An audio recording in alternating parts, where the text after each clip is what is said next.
Alright, this is COVID Cooties by Symbia. Link is in the chat. Screen cap, download these memes before they're prohibited entirely. These memes are making the fearsome COVID thing into something you might want to cuddle up next to, like those COVID pillows they gave out at Event 201. Let's see who's here in the chat. Azul Yogi 33, SpongeBob, Zinvala 737, Rocco Calzone, Mom with Sons, Evar, and SpongeBob 77777.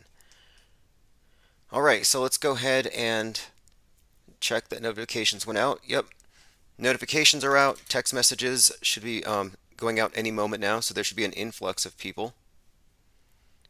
The meme on the screen, it's got Fepe the Penguin with a gun, and in the background there's a Shutterstock generic public domain clip art scientist. That's what it is. Anyway, funnily enough, I have been sued and I've sued people and it goes back and forth. You know how that is. Well, anyway, I'd kind of left one of these things in the past, and this person then wrote the judge, and I got this notification. Well, this guy is begging for a summary judgment for emotional damage and for trademark libel. Basically, I libeled his avatar, his meme that he trademarked. Well, anyway, I looked into it. It turns out he couldn't have trademarked it legally because this thing was actually on Shutterstock and has been for years, and it's already public domain. So in other words, this guy trademarked a public domain piece of crap clip art in order to sue me for libel. That's how desperate he is. So I wrote back, I replied with a motion just basically saying, this is crap. Clearly this is malicious prosecution, and here's a link. And I submitted evidence that shows that no, he doesn't own this meme. He could not have trademarked it, nor can he sue me over it. So anyway, I'll keep you abreast of that. That's another one of these sideshows going on that this kind of stuff seems to surround the channel. It's like there's always somebody suing us.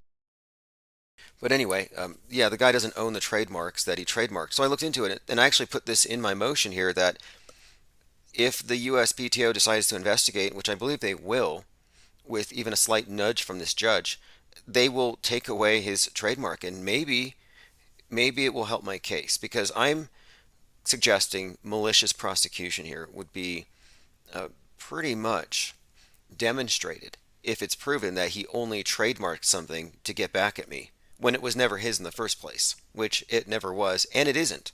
If you want to put that ugly piece of crap clip art on a lunchbox and sell it for profit, go ahead. You don't owe this guy a penny. He does not own it. It's just bizarre how people are so uncreative. Alright, let's move on. Adam Lanza commented on the video from the other night, touching grass in a fake reality.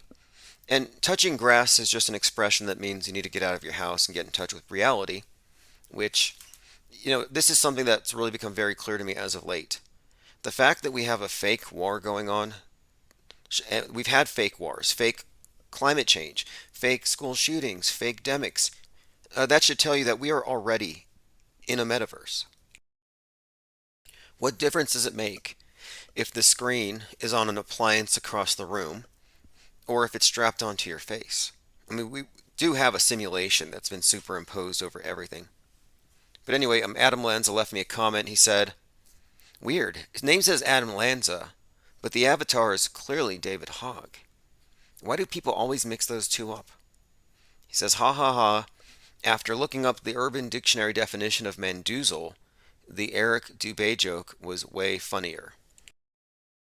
That's in response to something I had said earlier about how we are no longer using the term Mandoozle because it was already taken apparently by the Urban Dictionary. So now we're calling it the Lidella effect because it's really about lying to yourself, lying to others. It's confabulation. It's the byproduct of interrogator bias and the I want to fit in with an internet community syndrome. That's all it is. But I'm no longer going to call it Mandoozle because that has its own definition on Urban Dictionary. that kind of preempted ours. And I respect, property rights and all that, and that's already been defined by somebody else. If you want to look it up for yourself, Mandoozle. I'll go ahead and read it for you, save you the time. By the way, with UrbanDictionary.com, you can download, or rather, you can order any one of these words, these definitions, printed on a mug.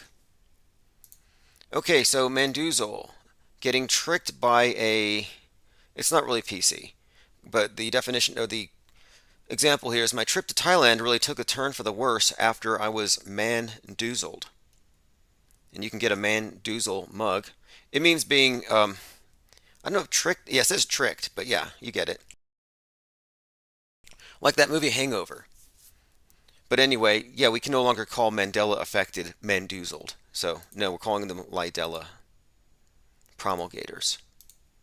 How does that happen? SpongeBob says, I'm with you, Tim. Thirst for Truth says, can't there be multiple definitions in the Urban Dictionary? I love that word. Right. Right, that's true. Why not? It's the Mandela affected who can't tolerate ambiguity. They're like, no, I didn't spell it wrong. The dictionary changed because the whole universe shifted, and therefore all of you are wrong. The world is wrong. Billions of people are wrong, and I'm right. That's how they see it. SpongeBob77 says that Brian Stavely denies that Mac is back. Oh, Mac Parhar? Interesting. Probably covering for one of his fellow agents. Finbar says, just got my text message via phone. Glad to be here. Hey, thanks for signing up. Because no matter what they do, even if they, when I say they, I mean the nukes from the Russians, the whatever they do with the space war, or maybe the white nationalists attack the power grid, going around shooting 5G towers, whining about their tribunals or whatever. If the QAnoners go amok and everything goes dark, as far as the social media platforms, you can always get back in touch with this think tank through the text message alerts. So they can Mandoozle every platform out there, and we'll still be able to reconstitute. Joined here by MC Dirty Work and Ivar, Jenna Lovecraft Reeves. Yurt Mama says, I just learned these new terms. Okay, I'm not going to read those out loud. Continuing down my Minds account. Updating Space Doctrine, how to avoid World War III. We'll talk about that because space wars come along as predicted. Busted, ADF caught staging social media PR during flood recovery. Is anything not staged? Is anything not fake? Now check this out. If you're looking at the screen, you have an image of Snoop Dogg at the halftime show. And we were all watching the halftime show to know exactly, what are they going to project for the future? Because it always means something. It always has. These are rituals. I think there's a ball game somewhere in there, but it's mostly just satanic ritual. And on the bottom left, you got the Los Angeles Rams, Super Bowl champions in blue and yellow. What an eyesore. And above that, you have the Ukraine flag, blue and yellow. And then on the right, you've got Snoop in blue and yellow. Coincidences? I don't think so. And someone else had actually suggested to me that I need to look at various social media influencers who are conspicuously using these colors for the last few months. Claptrap says, Brian Stavely says, thank you for calling the Mandoozled hotline when people call in. Yeah, he caught that meme. Like all of our memes, these are very viral things, and yeah, he caught it. Mandoozle is one of our more viral memes out there, and it's kind of replaced Mandela, and now they take it with pride. Brian Stavely says, I'm Mandoozled. It's like, okay, suit yourself. Let's see here. Maybe Eric Dubay can call in. You guys can talk about being Mandoozled together. Creation Bear says, oh, we're live again. Yeah, I don't intend for this 24/7 thing to go down. We have little interruptions here and there, but the objective is a 30-year run nonstop. Minor interruptions, but no, we are not going dark. We have not gone dark. And if they kill the internet, we have backup plans. We are actually forming a media network. We have our reporters out in the field, but we're developing that even further. Zinvala says Snoop Crane. Yeah, exactly. And there were a few other things at the halftime show I'm noting here. For example, someone pointed out that there was a soundbite there for a moment where they played a bit of Tupac, which is an interesting kind of a callback. So you have this halftime performance, and then Eminem comes out and he raps that song One Shot about the New World Order. And then what does he do? He kneels, and it's supposed to be a controversy, probably invented. But the point is, he's kneeling for Kaepernick, who's not there. And I'm like, that's kind of odd, because he's not there. I mean, he's just probably a few miles away. He's watching on TV. But it's kind of interesting that the song One Shot, and he's kneeling for Kaepernick. And I don't know. I kind of think there might be something there, which we'll get into here soon. Moon Harvest says, "Hey Tim, love the show. It's always fascinating. Cheers." Thank you. We've had a number of people who kind of lost track with the raft here until I was on with Tim Truth the other day. And I re-premiered it on my other channel and a few other people who missed it. All right, let's continue. Creation Bear says, check out the UFC fighter Bryce Mitchell. He's been in the news lately. He did a recent interview where he flamed the jab. Yeah, I saw him. At this point, I'm sorry. When I see anti-vaxxers or truckers driving across the country, I'm like, where were you 2 years ago when we lost the argument on principle? We ceded the argument. The instant people believed that there was a thing that came from the bowl of bat soup that somehow didn't manifest here the way it did in Wuhan. Nobody here had the Kung Flu, where the invisible ghost of Bruce Lee comes around and kicks you on the back of the head. You just fall instantly from it. Nobody here caught it like that. And so all of the people who went to go protest and went to their capitals to beg for their freedoms had already just admitted that they weren't free. You should have just ignored the news. Kind of like nobody gives a crap about Ukraine. I mean, I know a lot of people do. Their emojis, they make you change your avatars and all that, but what I'm saying is that there's a big problem here with non-belief that we didn't see with COVID. With COVID, people gave the media the benefit of the doubt because you're dealing with something invisible, which makes it very easy for them to manipulate us because you had just watched a bunch of stuff, well, your entire life about virus outbreaks. And so here with this Ukraine thing, they've just come up short on the evidence, as many of you have noticed. All right. Where is the Tupac holograms to 737? Yeah, I was hoping that Akil the MC would show up. Auto Hoax says Tim's fired up lately. I love it. Yeah, we really do plan to do this 5 days a week. And what's really going to help, I think, in the long term is we've really broken into podcasts. So every podcast platform out there, Amazon, Audible, iHeartRadio, carries Infinite Plane Radio up to date. So we're not really at the mercy of the terms of service of a bunch of snowflake PC companies like YouTube. Feel free to slander, libel, diss them, whatever. Who cares? Because at the end of the day, they don't matter. They're just a bunch of sellouts, like every other social media platform out there. Check this out. New York State Democrats pose with climate change sign signaling plane heading for the Twin Towers. They never get this is green. This is definitely green.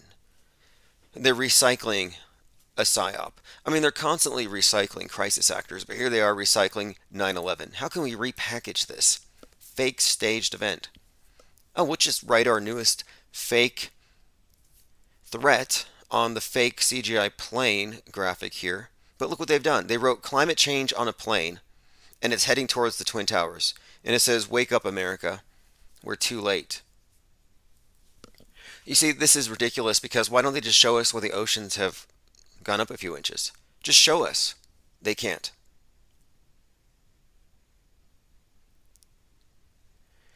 All right, 737 says it's like we're in on the joke. Yeah, you know what? We are. We are, and if you've been following us for more than a year, you already knew about the space station, the drama above with the Russians. And even now, I believe that one of the Kellys, one of the twins, had actually had a public spat with one of the cosmonauts, and I believe he threw away his medal. Yeah, former NASA astronaut Scott Kelly gives back the Russian spaceflight medal. Angry U.S. astronaut tells Russians what to do with the special medal they awarded him in 2011. Well, I don't know. I mean, this to me is like you think they would have bonded a little bit more, given that the Americans have been drinking recycled urine this entire time, 22 years, recycled from the cosmonauts who get pure water. But yeah, apparently they're breaking up, like I've been saying, and I predict this more based on predictive programming. This isn't Ms. Cleo, this isn't tarot cards, this isn't New Age mumbo jumbo. We're just reading the news very closely and noting the subtext and how it interweaves with the popular movies of the day or the movies leading up to it. So in this case, it was pretty obvious that there was going to be a schism above, and this is also foreshadowed by the space race within the movie industry, with the Americans competing with the Russians to film the first movie on the ISS. Tom Cruise's movie was beaten by the Russians, and their movie was called The Challenge. A Challenger reference, if you ask me. But it signified there that the Americans lost the challenge. Well, anyway, Scott Kelly is returning his medal to Russia. He announced it on Wednesday, he tweeted about it. I'm returning to you the Russian Medal for Merit in Space Exploration, which you presented to me. Please give it to a Russian mother whose son died in this unjust war. I will mail the medal to the Russian embassy in Washington. Good luck. Now, you know this is all just theater because these guys all share a green screen. So there's no real space beef. Just so you know, the space war, it's all fake. It's just a war for the space between your ears. It's a war on your mind space. Also, it's a war in cyberspace. But a war in space, sorry, doesn't exist. And these are all characters. Joined here by Pippi Langstruff, who says, yo, spelled with a J. The Missing says, have you heard the New York governor speak? She sounds just like HRC. We need to look into these. There's another one I want to look into. Sidney Powell, the Kraken, the original Kraken who was going to flip the election. I'm pretty sure that Sidney Powell is Ann Coulter in a suit, a skin suit. I'm not going to be rude and say a fat suit, but yeah, Ann Coulter in a fat suit. Well, any suit to her would be a fat suit. She's a beanpole. I'm just saying, I think that Ann Coulter is literally Sidney Powell, and that's how she can be so outrageous and just be so, like she's getting sued for billions of dollars for slander. Let me go ahead and bring up Sidney Powell. Now, you wouldn't know this unless you listen to the voice and you look very, very closely. And she is very, very masky. Anyway, we talked about this last year. I don't really care to relive it, but I'm pretty sure that Sidney Powell, who was born on May 1st, interesting date, that is the high point on the occult calendar. It's not Halloween, it's Beltane, it's May Day. That's the birthday of this Kraken. Interesting date. And again, if you look here, to me, this just screams deep fake. So forget everything the media says about digital deep fakes and how you can't tell if that's really Tom Cruise or not. It's not about digital deep fakes and TikTok filters. It's about people among us who are like in the TV series V, the reptoids of the human skin. That's what we're talking about. In fact, I think David Icke is controlled opposition to this. I think David Icke is there to help them cover up the seams. Whenever somebody notices, hey, this person looks a little odd, or there's something off, yeah, it's a reptoid. Because they don't want you to know, or it's a clone. Because they don't want you to know about deepfake tech. And this looks like a standard deepfake outfit. And I think Ann Coulter's inside there. You got to compare the voices. In fact, I'm going to put that in my notes. I'm not going to do it here on the fly.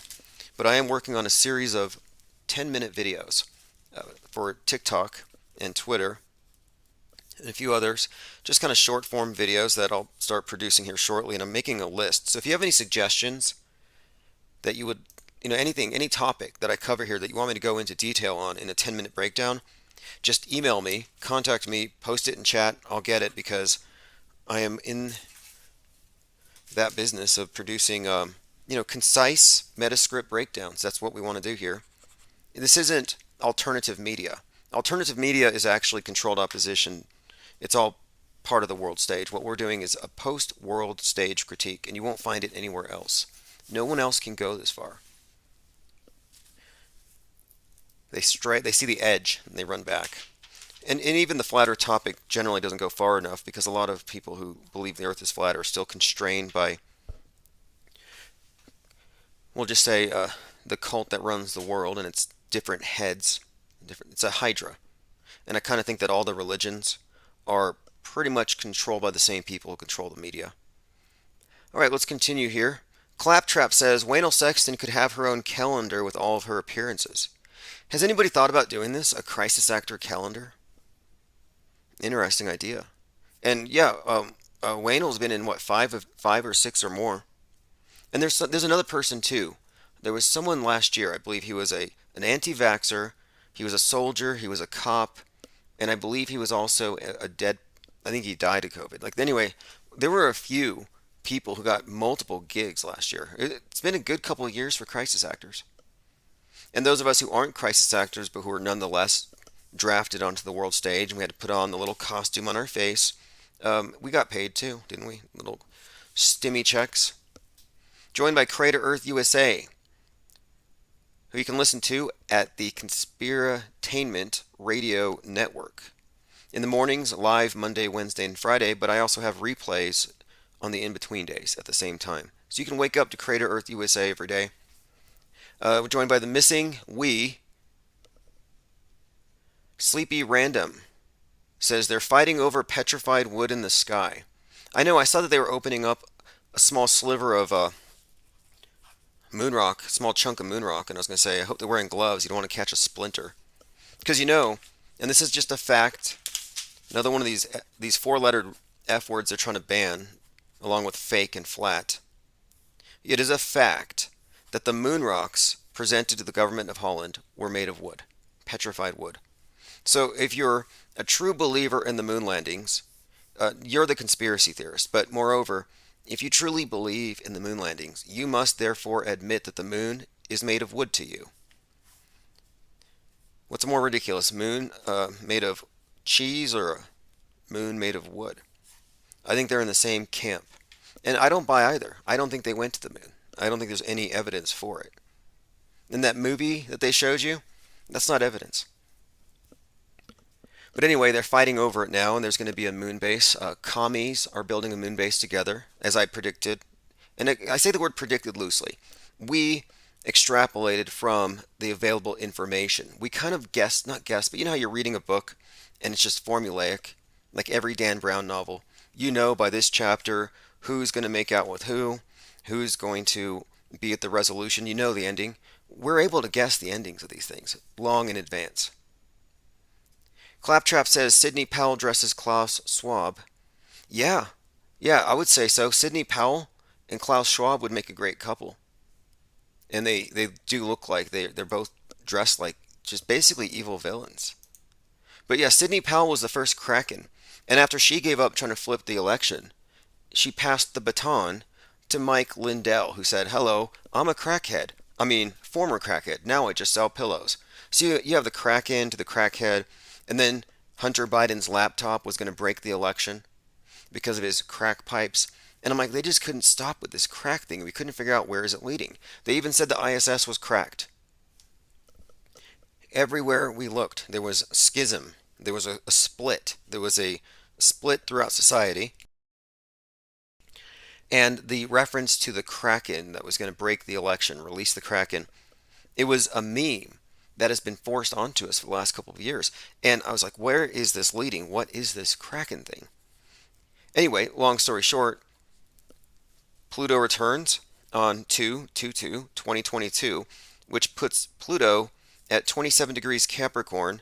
And this Pluto conjunct, this return, puts it exactly at the place where it was on July 4th, 1776. Significance here? Well, 1776 and 1619 seem to be a couple of key years here when we look at the split and the two competing worldviews. But more significantly, Pluto is another name of Hades. Hades and Pluto are the same. Hades releases the Kraken. And I think that the ritual we saw on 2/22 out there at Donde 2, Kanye West's ritual, well, that was produced by Future, who goes by Pluto. So I'm pretty sure that they released the Kraken on that day. SpongeBob says, God loves you, Tim. You're doing good. Okay, let's see here. I'm going to open phones in just a moment. Rocco says break down fake nukes. They can fake nukes by using crisis actors, CGI, and just standard TNT. They don't have to do a whole lot. In fact, back in, what was it? It's at the end of January. There was the thing in North Carolina. What was it called? Let me bring this up because this is kind of pertinent. You had a National Guard drill in 24 counties, and it was to hunt down domestic violent extremists. Yeah, it's an unconventional warfare exercise they do every single year. But anyway, the point about this thing is that they're drilling to go after Timothy McVeigh's white nationalists, the types of people who like weaponizing fertilizer. Well, during this event, and by the way, the last time they had this event, a sheriff actually got shot by some plainclothes military. It was a real mess. It's called Robin Sage. So this Robin Sage event spanned 25 North Carolina counties. Well, anyway, in North Carolina, there was a fertilizer plant that nearly blew up, and it would have been a historically large, huge, significant fire. NC fertilizer plant caused air pollution 5 times higher than EPA limits, so they're still feeling the effects. That was from today. But yeah, thousands evacuated after U.S. fertilizer plant fire, North Carolina. And I'm just suggesting it's not a coincidence that they're doing a drill and they actually have these fires. My point being, what we see, what they say is war, is more or less just exercises presented on TV as real. That's what I'm suggesting. Until proven otherwise, I mean, show me something that isn't a crisis actor. I mean, even the mushroom clouds they're showing us are crisis actors, like recycled explosions. And you know what? I believe that SpaceX even has done some recycled landings. We'll look into that later. Let me go ahead and play this. I have to play this. Sleepy Randa says next time they'll legalize crack. Oh yeah, that's one more thing. Before Pluto returns, right leading up to that event, the Release the Kraken event, opening the gates of Hades and all this, what did we see? Joe Biden putting a crack pipe in every pocket.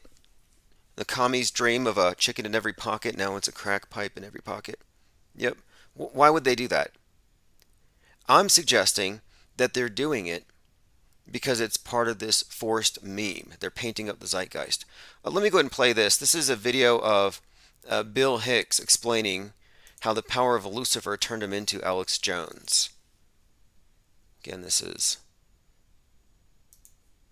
excuse me, did I say Bill Hicks? This is Alex Jones talking about the powers of Lucifer and how you can't see them unless you possess them, and that he actually possesses or is possessed by the seething powers of Lucifer. Again, this is Alex Jones, who made $165 million in Sex Scoop in the last 3 years. Fact. Okay, here he is. Again, fear. Almost everybody's joining it out of fear. There's not a lot of people seething with the power of Lucifer in their hands. Okay? That's the people above Gates and the rest of them. And if you don't have the power of Lucifer seething in your hands, you cannot see the power of Lucifer. Well, I've got the power of Lucifer. Now he puts his hands up in this hand sign that I see the Masons do, and he says, I've got the powers of Lucifer, and he's dressed in black. And he's in front of a big projection of the globe, the idol of Baal worshippers everywhere. And I mean, when I say Baal, I basically mean the devil. So, I mean, what is he saying here? He's sending mixed signals. I've got the power of Lucifer, and I don't want it, and I lay it down, and I reject it. Everybody. Okay, well, he rejected it. Good. Makes me feel better. I can sleep well, knowing. And then, what was that other story about his wife's 5-pound balls? Did you see that one? Alex Jones, and then she made him cry. She put shampoo in his eyes, and it wasn't the No More Tears. She hit him on the head with a shampoo bottle. Alex Jones's wife struck him over 20 times and tried to hit him with a 5-pound ball. He claimed he feared for his life. Alex Jones worried he would die as his wife beat him bloody more than 20 times the bottle of cleaning soap and attempted to hit him with a 5-pound ball. Anyway, my question is just what is she doing with 5-pound balls? And anyway, this is just a sideshow. I don't mean to get into it. All right, so let us continue going through the Minds feed. That was Alex Jones with his Seething Energies of Lucifer. Got a message from Lynn Ertl. She calls in a lot. Lynn Ertel, it's Ertell. Find her on Facebook.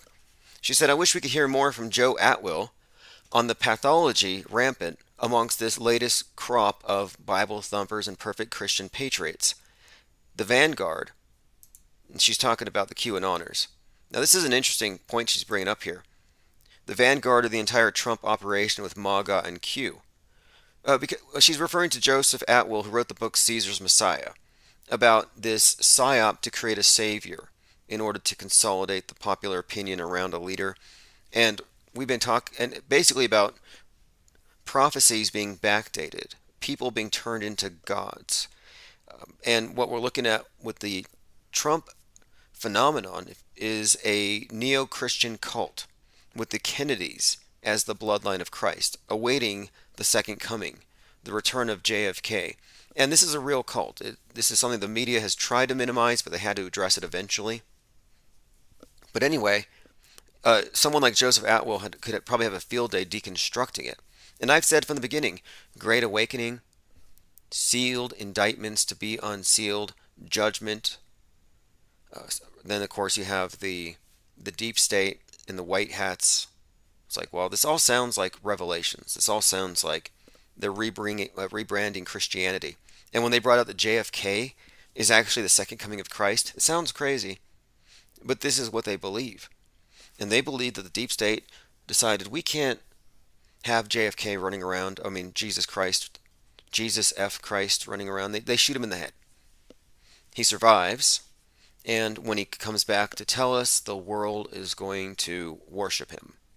So the true QAnoners right now, the ones who are drinking the Kool-Aid, they're literally waiting for JFK to come back so they can worship him as king of the world. And then he'll hand over some kind of authority to Trump and JFK Jr.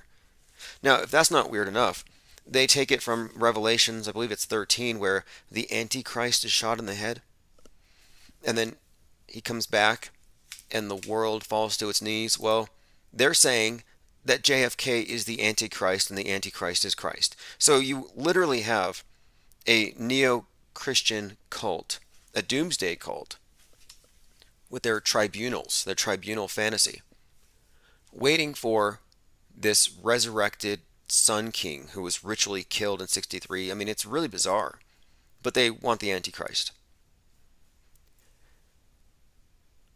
Thirst for Truth says Alex Jones will still never say no planes.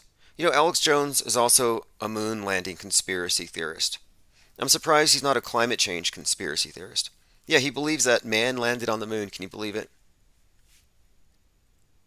John Snyder says the symbolism in the new Corey Feldman single is legit.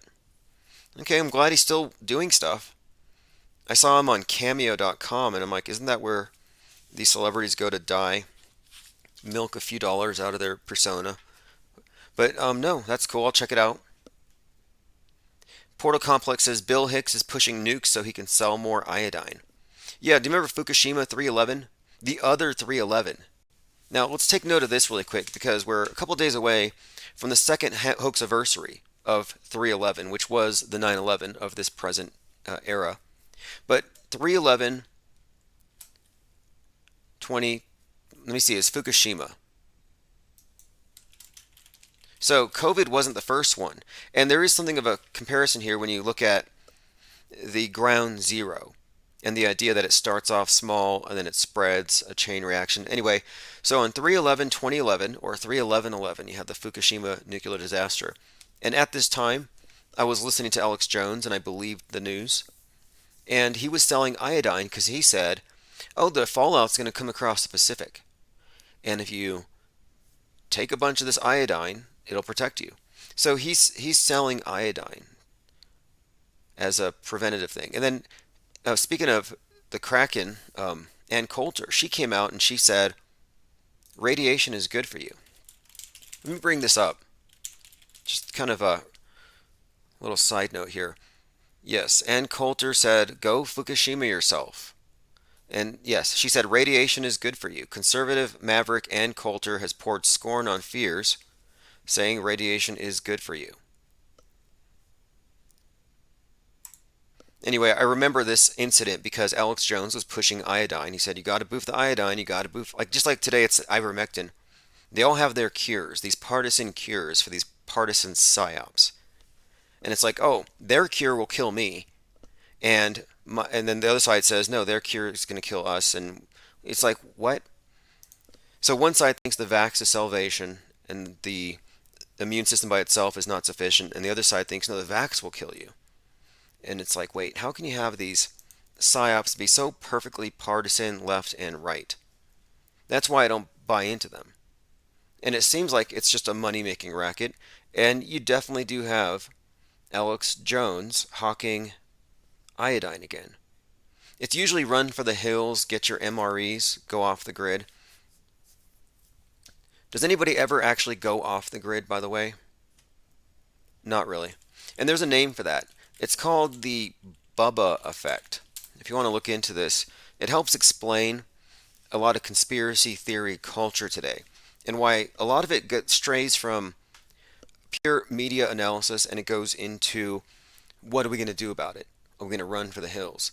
The Bubba effect, this is from Rational Wiki, is a trend of behavior that was postulated by Command Sergeant Major Tim Strong about people heading for the hills when they feel threatened or when times are uncertain. So better safe than sorry is kind of the idea here, but it says here in practice, the Bubba effect, and it's talking about this notion lifted right out of Red Dawn. The Bubba effect amounts to histrionic overreactions to threatening fake news and vague rumors. In turn, springing from the scrap heap of survivalist ideas and brain-dead conspiracy theories. But despite this, the Bubba effect has proven surprisingly broad. Yeah, it still sells. I'm always telling people, popcorn, not ammo. If you're reaching for the ammo, if you're going for the Bubba effect, then they dragged you onto the world stage with your emotions. You know, it's all still just a movie. And I don't mean to, call anybody out by name or anything, but Richie from Boston, and I remember this very clearly, at the end of March 2 years ago, he said on April Fool's Day they're going to cut off the internet. They're going to send somebody to my house in a black car. They're going to take me out of my basement and you'll never see me again. So he said the internet was going to die on April Fool's Day and that we're all fools. And that we should buy his MREs. And I'm like, if they're going to take you in the middle of the night, if they're going to shut off the grid, how are the MREs going to get to us? How are you going to get paid? And aren't you going to be off the grid? Why do you need me to buy your MREs if you're going to be off the grid somewhere? I'll just go to your place. But anyway, it didn't happen, needless to say. And so the Bubba effect is a way of using panic to sell merch. All right, let's continue. Victoria says QAnon is a cult as you can get, but they're right about the biolabs in Ukraine. When you say they, the QAnoners are right, it's a very troubling thing. But we'll see. I'll say this. Well, we'll see. I have to look into it. I have seen, and again, anything with QAnon is just kind of questionable at this point.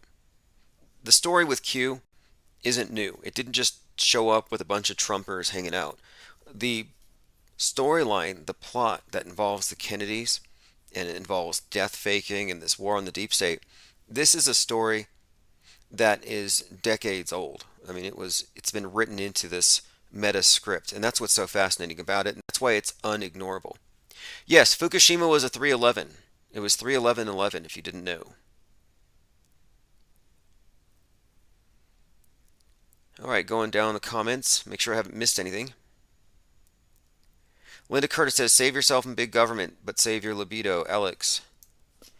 Yeah, the sex scoop stuff. It's just white label supplements. And I'm not against monetizing content, but I have this theory. Alex Jones made $156 million dollars or 165. I mean, that's not profit, but whatever. It's a lot of money.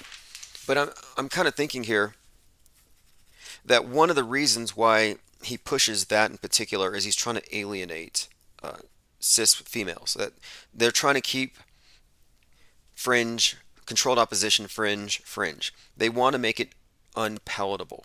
They want to make it unlikable. They want to make it the thing that the husband listens to in the man cave.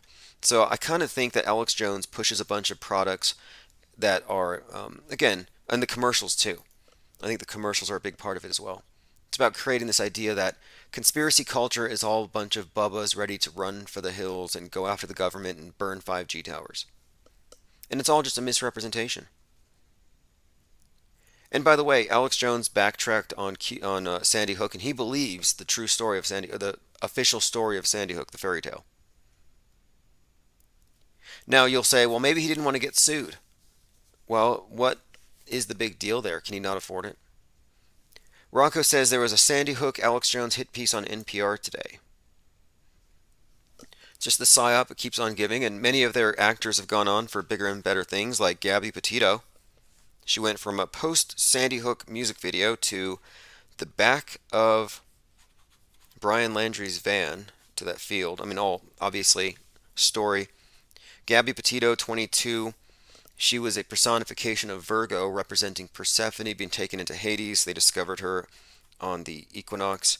All very symbolic. So it's also noteworthy, too, that we had the Virgo character going into the underworld, kidnapped by Hades, and then Hades resurfaces months later with this Pluto return thing.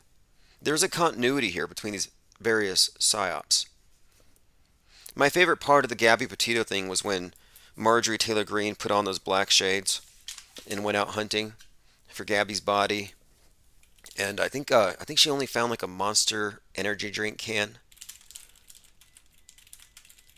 And that story was supposedly gripping the nation. I don't know anybody who took it seriously. Here we go. This is the... Oh no, I'm sorry. That was Dog the Bounty Hunter. Dog the Bounty Hunter went hunting for Gabby Petito's remains, and he turned up a can of Monster energy drink. Why did I think that was MTG? Alright, let's move on. Oh, by the way, MTG was on Alex Jones. Rep. Marjorie Taylor Greene joined broadcaster Alex Jones to discuss a conspiracy theory called the Great Reset. So now it's back to being a conspiracy theory. This is why conspiracy theorists are always flustered. You know, they seem like... I mean, look, there's a reason why the media has... or the conspiracy theorists have sort of a... not an antagonism, but they have a antipathy towards MSM. Because one minute you're conspiracy theorists for saying something, the next minute they're saying it. And now you're right. Anyway, let me take a look here. Some rawstory.com, Marjorie Taylor Greene and Alex Jones claim that 90% of the population will be reduced by 2030. One of my questions from the beginning has been, for all the anti-vaxxers out there, who are you trying to save? If you really believe what you claim to believe, then you're just stopping your enemies, and they are your enemies if these are the fascist control freaks who want to overthrow everything in order to enslave you and take away your freedom and send you to Mars or whatever. Why are you stopping them? Who are you trying to stop? So I just don't think it's a plausible theory. I don't think they want to eliminate you. They probably need more people to grind them up into Soylent Green and Astrocrete. And if you don't know what Astrocrete is a concrete they're going to make out of lunar dust, regolith, Mars dust, and blood. So you can donate your blood when you're on the moon, and they can make bricks out of it. Blood and soil. There's some connotations here I find very interesting. That the first lunar settlements will have this blood bond to the new turf. Anyway, Jones says they want to get a 90% population reduction by 2030. See, another problem I have with this whole population reduction thing, one, I don't think it sounds like a bad idea. But two, and I don't mean eliminating people, but like, I guess what I'm saying here is, like I said, It's not plausible, and it's been going on for too long. How many years have been talking about cutting the population down? Georgia Guidestones went up when? 40 years ago? We've had exponential growth since then. If they wanted to cut down the population, they would have done it a long time ago. They would have culled the herd before it metastasized. So no, they're not going to get rid of the population. We're not going to run out of people. Just another fake, another panic. We're going to run out of people.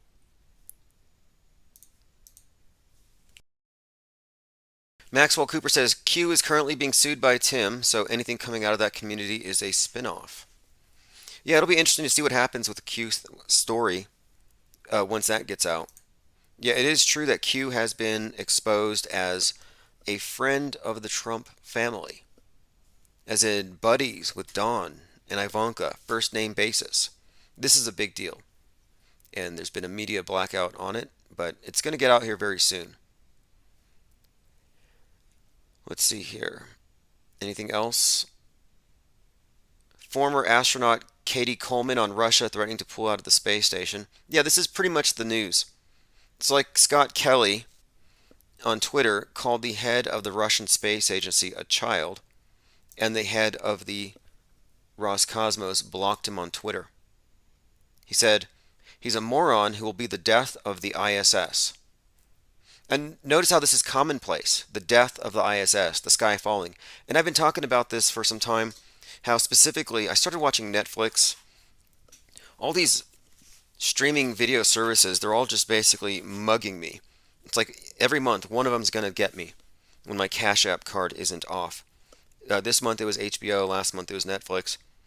But I just take them up on it, and I watch everything, and I just break it down, and I have found some startling consistency with regard to the imagery that they're pumping into the mass, basically the collective imagination, and it's all space stations falling. It's all space arcs breaking apart in the atmosphere. Specifically, season 1, episode 13 of the 100. These are noteworthy. And then there's also Cowboy Bebop started off with a scene like this, but you're seeing a lot of space junk on the new stuff that has come out. So if you were watching Netflix and all the new releases, let's just say from October through the new year, you would have been inundated with movies about stuff falling from the sky. Then Don't Look Up and Moonfall. My point being, you have a lot of time spent seeing something that is unimaginable, like the idea of towers burning down after getting hit by a couple of airplanes. These are things that are extraordinary, but they make them ordinary just by repetition and by propaganda. And so the propaganda matrix has been flooding the zone with space stations falling. That's my point. And in the 100, season 1, episode 13, you had the space station comprised of 13 stations breaking apart. Just like in that video that the Russians put out, the RAA, where it's like the Russian segment leaves. So it's breaking apart. I know this summer it was cracking quite literally, but no, it's breaking apart in many ways. And it's along these ideological lines, the space war, space commies versus space capitalists or cowboys. Commenter says, Democrats are politically uneducated, normie NPCs, and visually illiterate. We're getting pretty stupid. We're already in the metaverse. The fact that so much of the news is fake means we're already in it. Your head may as well be in the TV screen. You have a TV over your head like a space helmet, and you're looking out through the screen. You're in it. All right, let's continue. 737 said, Hitler's face flashed when the towers fell. Okay, do you remember that tabloid story from the Weekly World News where it was like the devil's face in the Twin Towers? Now that I'm looking at this as a scripted event, you have to take these things as direct messages they inserted into these things. So I don't believe this was an organic effect with the smoke. I believe this was a leaked photo, part of the production. A little bit of artistic license from Stanley Kubrick. That's probably what we're looking at here. I haven't seen Hitler, I've seen the devil, and I saw another one. I wouldn't know how to search it. but it looks like a man and a woman in the two towers that are crumbling. If somebody wants to find it, I'm not going to search it, but now check this out. This is also worth reiterating here. We've talked about this, but the significance here, it's hard to overstate it. You're looking at a man falling from the twin tower, one of the towers. This is the hanged man picture, the falling man they call it. So the falling man photo is owned by Sir Elton John. So Sir Elton John actually bought this morbid photo. It was photographed by Richard Drew. And the other thing about Richard Drew that is also interesting is that he also photographed RFK as he was falling to his death. So he photographs two people falling to their deaths. What's the connection here? There's a few connections. RFK, when you get into the symbolism and stuff, was 42, shot with a 22. And 42 is often associated with falling, as we've pointed out here.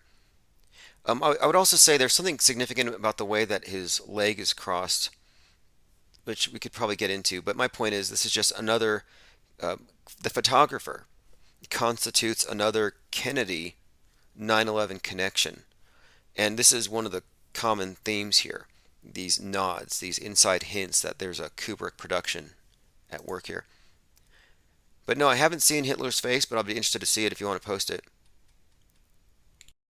I mean, the whole thing was a CGI production. There were no jumpers, if anybody's wondering about that.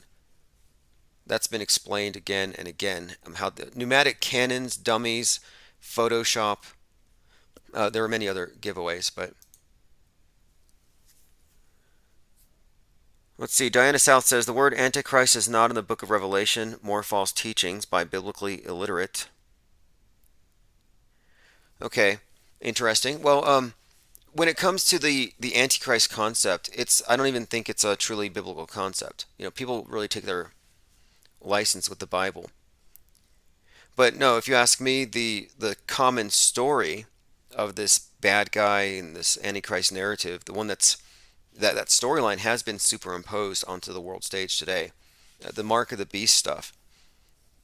That stuff's not coincidentally implanted on everything having to do with the vax.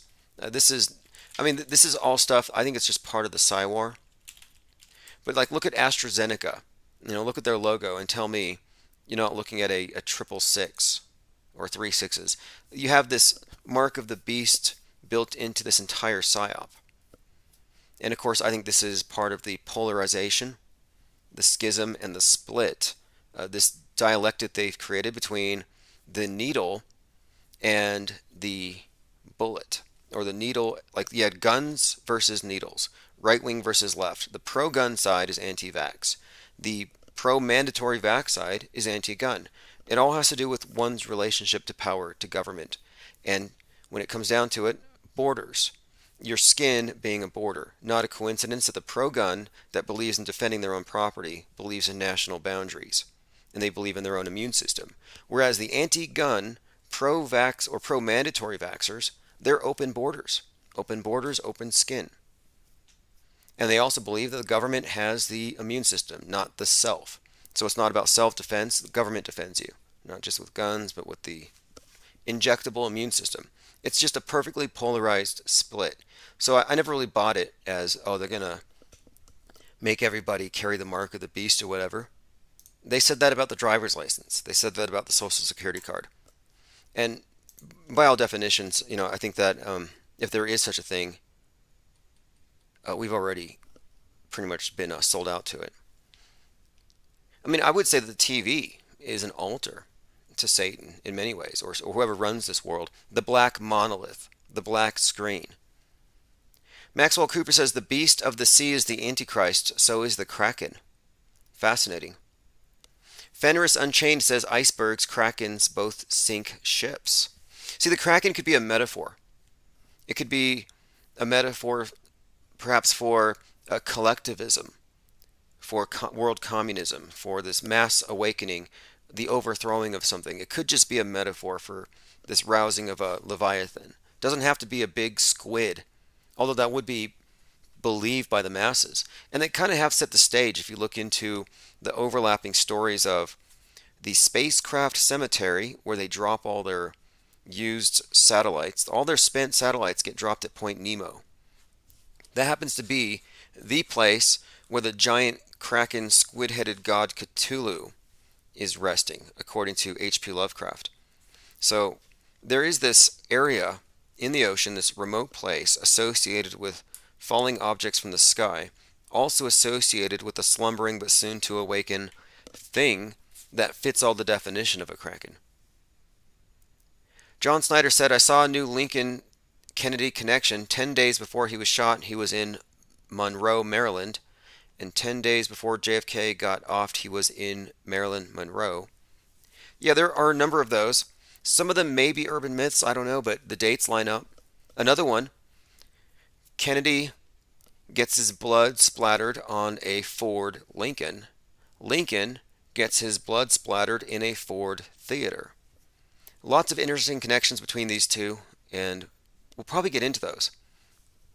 And if you really want to go deep, look, I mean, JFK and the Kennedys and all the major psyops are connected through this Stanley Kubrick storyline that actually connects a number of his films. But it's fascinating. Even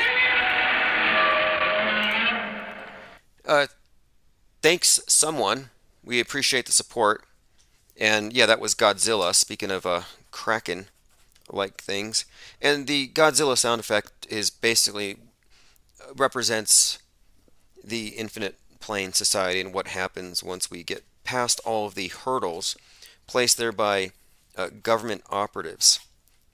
I mean, hopefully these trolls were well paid for their work, because I don't know how it's going to pay off in the end. You know, I don't care if you work for the DoD.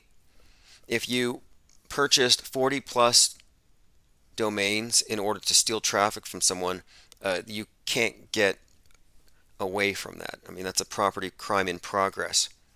Side note, I mean, there's a couple of lawsuits. In fact, I was writing a newsletter to kind of clarify so everyone knows who's suing who and what I'm talking about whenever these things come up.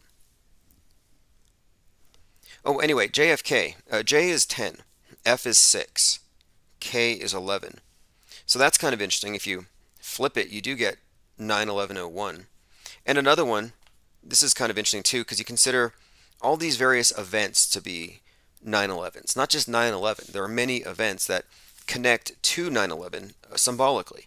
We talk about the George Floyd, Derek Chauvin event frequently because 8:46, that's the time that Chauvin knelt on Floyd. 8:46 is the time that 9/11 started. They use these numbers to communicate this story, and it's pretty consistent all around. I mean, even Timothy McVeigh, executed on a 6/11/01. Okay, well, 6/11/01 kind of has a 9/11 built in there, but also he was inspired by the Turner Diaries. Of course, the Turner Diaries, brought to life by the McCloskeys in 2020. The Turner Diaries, written by Andrew MacDonald, and if you look into the author's birth date, 9/11/33. So there's another 9/11 connected to Timothy McVeigh, another 9/11, like an American OBO, an American terrorist, an American white Al-Qaeda, Osama martyr character. And by the way, McVeigh was killed at the age of 33. So many side notes, but they're all connected because I'm suggesting that this Stanley Kubrick thing goes beyond Apollo 11, and it goes into the 9/11s, it goes into the major racial psyops. There's a lot of fingerprints here. I can point to Tom Clancy, I can point to Spike Lee, I can point to, I guess, Alan Moore would be another major meta scripter in this unfolding world stage drama. So it's not just Kubrick, but it's definitely a drama, and you can see whose fingerprints are all over this thing. Anyway, let me go back through some comments here. Kind of got behind a little bit. We've been joined by that SOB. Rich Flat says giant squids from space. I've seen squids from space in the news lately. And then in The Watchmen, and there's plenty we could say about that HBO series. In The Watchmen, you have a Kraken falls on New York. Linda Curtis says, in my opinion, the Kraken is the new Moses parting of the waters. Info overload, splitting of the mind. If you pay General Flynn enough money for a private consultation, he's going to tell you, because I heard this from somebody, they left a message for me. Apparently, General Flynn is telling the people in his inner circle that China is going to do an EMP, and anybody who's been vaxxed is going to have a head explosion, like scanners. So if you know someone who's triple vaxxed, tell them to put on a helmet. Not just because when they fall you want to protect their heads, because they will, but also you just don't want that splatter to get in your eyes if you're driving. All right, let's see here. Yeah, the Pangzilla, the Godzilla thing though. I brought that up because I'd say in a few months, when all these things are resolved, I think we're going to metastasize. And I've been working on lateral expansion. That's why we have the Conspiracy Radio Network we're working with. I think it's important to build a network. Because when I first got into YouTube, it was mostly unregulated. It was just kind of the Wild West. And you could have group discussions all night. And what would happen is hanging out in the chat with people would get really entertaining in and of itself. So you had this group watching experience, and then you would move to another live stream, and then another. And we would basically kind of move around like a swarm of bees or a raft of penguins or whatever. And it's like a pestilence. We'd spread across YouTube. And it was sort of a decentralized online community of people of like mind who were all absorbed with media deconstruction. And it was very productive, and they more or less destroyed it on YouTube. So what I'm trying to do is I'm trying to recreate this environment in a decentralized fashion on platforms that we control. And I'm talking basically what we have here, but far more integrated. And of course, what we're doing is work. It's research. It's media analysis, and it's definitely entertaining and it's fun, and that's what makes it so problematic for the powers that be. Like the fact that I watch CNN when I want something to laugh at. And when I just, it's just comedy. It's entertainment for all the wrong reasons. Kind of like I went to watch Moonfall, and I'm pretty sure I was laughing at all the wrong times because nobody else was. But it's kind of a side note. Claptrap says chat raids are considered cyberbullying now. Yeah, they've had to put up walls. I think we kind of exposed a few weaknesses, a few loopholes, a few cracks in their matrix, and they had to seal those up. Maxwell says it's hard to take people seriously that take CNN seriously. Yeah, I can't really watch it these days so much. I'm traumatized by Don Lemon. Don Lemon's Lemons. Don Lemon did the most disgusting thing, and he's in court over it, and it bewilders me. He's approached by some guy in a bar, and Don Lemon inexplicably just does the grossest thing in the world. I don't even want to describe it. It was vigorous what he did. It was described as vigorous what he did, and then he put his hand in the guy's face like a bully. I mean, I don't even want to know. Just like I could see zoo animals behaving that way. And the guy is just obviously power tripping. But the fact is, that's their company culture. I'm pretty sure below CNN there's a pizza dungeon. And by pizza dungeon, I mean, like a place where you play ping pong and have pizza, but when nobody's looking, it's all frazzle drip. I'm pretty sure that's going on. All right, let's see. I don't want to talk about this again. Volva spacecraft concept aims to disrupt the space industry with a powerful message. It's real.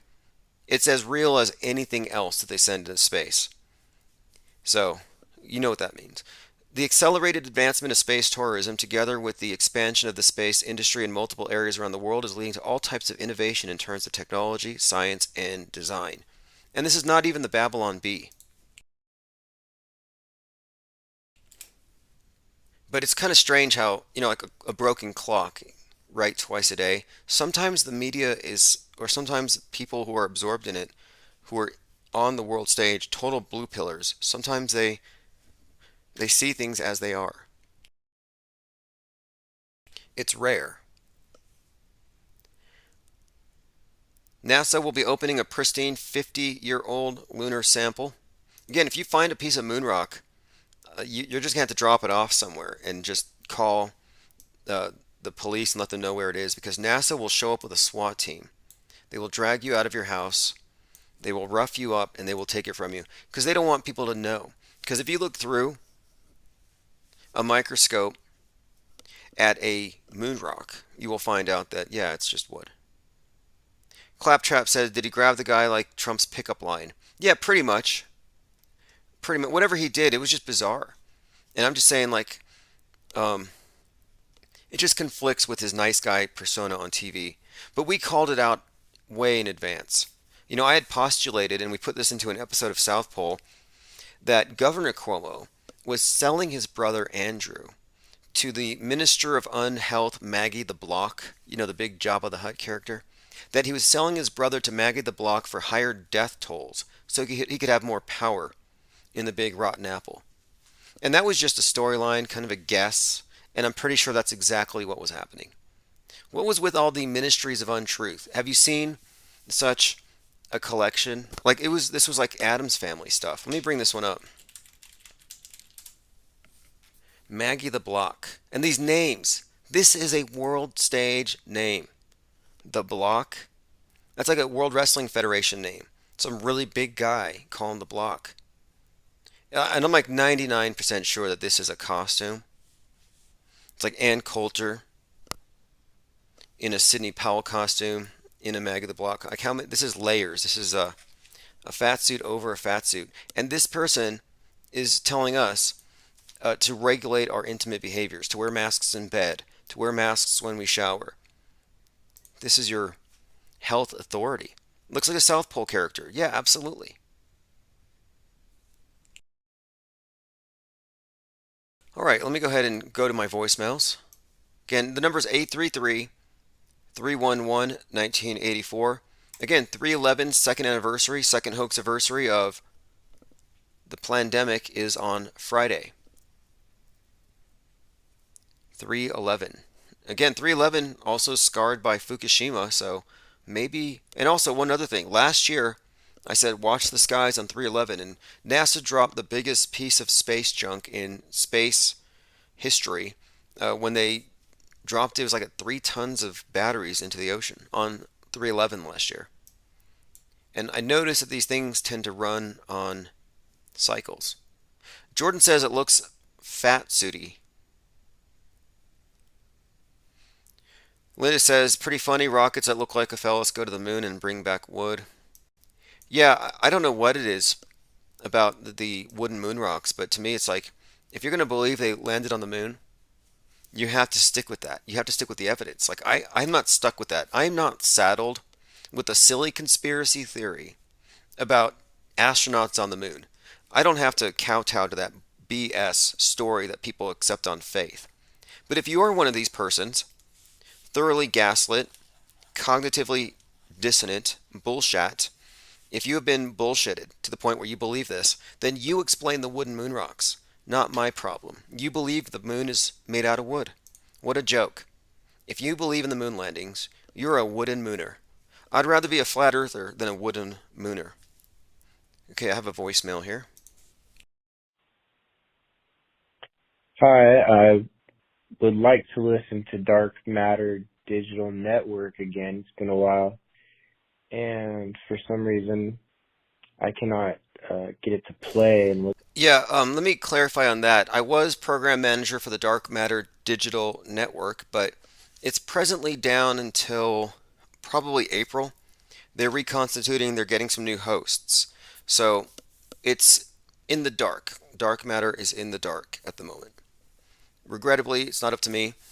Otherwise, it would be on full steam. I have a lot of great hosts who are interested in taking part on that. So it will happen, though. It's inevitable, so I'm not rushing things. But in the meantime, I highly recommend you go to conspiratainment.live or conspiratainment.blog or conspiratained.com. Just search conspiratainment. We're really trying hard to own this word, which was made into a dirty word by the MSM, like conspiracist. And I thought, if they're going to take away, and they've done this, they've taken away conspiracy theorists, because it makes it sound like you have an intellect and you have a theory. And they replaced it with, oh no, you're a conspiracist. So that now you are fundamentally a hateful person because you don't believe the news. So I decided we're not doing this out of hate. We're doing this out of philosophy, which is love. We're doing this out of love. So the MSM wants to charge us with hate crimes when, no, we actually love our work. This is entertaining. So the word conspirataining was invented by the media to bash people who are entertained by these horrible conspiracy theories. And I'm thinking this is a word that we have to appropriate. Right now, there's 26 people listening at Conspiratainment Radio. And what you have with this is basically a network of people who, such as this channel, channels and podcasts that are all post media that know about the fakery. So you don't have to wade through different hosts at various levels of political correctness. And you know what's really hypocritical? There are so many on the right, especially alt-right, who are always lambasting the left for their woke political correctness. Well, guess what? If you're not calling out crisis actors, you're politically correct. You are a politically correct MSM cuck if you can't call out the psychological operations. And so that's why we have this network. The people on CRN, the Conspiratainment Radio Network, are all hand-picked, and these are all people who they've been vetted by us, so you'll like whoever you hear. Right now we have Crater Earth USA. Mentioned them earlier, and the newest edition is familiar with Chalk Body Outline. Well, he has a new podcast. It's called Vocal Fry with Layla and Drew. I'll put a link in the chat if you want to check that out. RJ's joined us. Says, I was around in the beginning of Infinite Plane Society back in the day. Yeah, thanks for joining. So there, I put a link in the chat if you want to check it out. It's another addition to the network, and I'm adding more people all the time. I'm reaching out to different individuals. So let us continue. Angst G says that lady is huge. Yep. She's your health authority, though. I mean, see, this has got to be gaslighting. It's got to be a joke. It's some kind of a sick joke. All right, Celestial Wonders. Do you want to call in? 833-311-1984. All right, let's continue. SpaceX launches 48 more Starlink satellites on an American broomstick. So the Russians are making fun of America's rockets. So you can kind of get the subtext here. They're saying that America's rockets are like broomsticks. They're too skinny. They don't have any... Anyway, it's just this... My rocket's better than your rocket thing. It's very puerile. But my point is, they've called America's rockets broomsticks. So right now, it's a lot of name calling. And it's Twitter spats. So this space war, I mean, I guess I'm a critic of it. I'm not impressed. This space war is Twitter spats, name calling, and that's about it so far. Threats.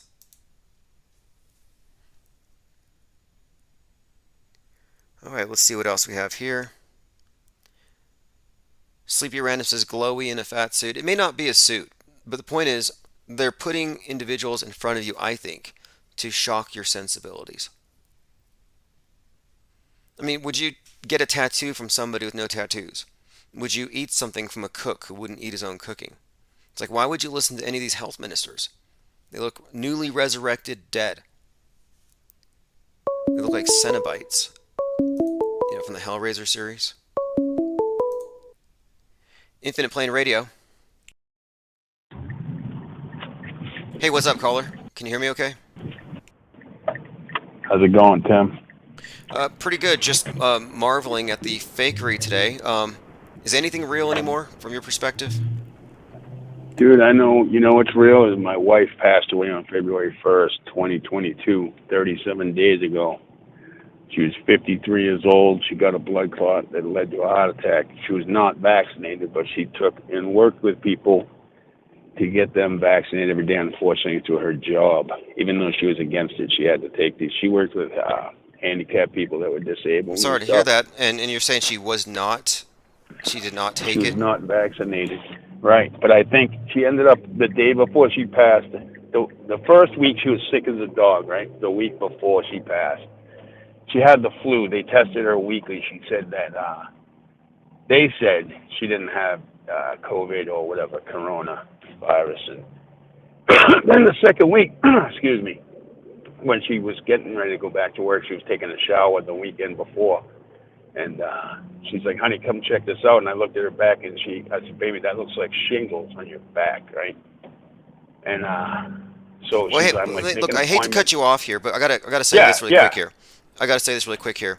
Um, long and short of it, what are you actually saying here? Are you saying that this was some kind Well, of I think that osmosis, some kind of the transmission? shedding, bro.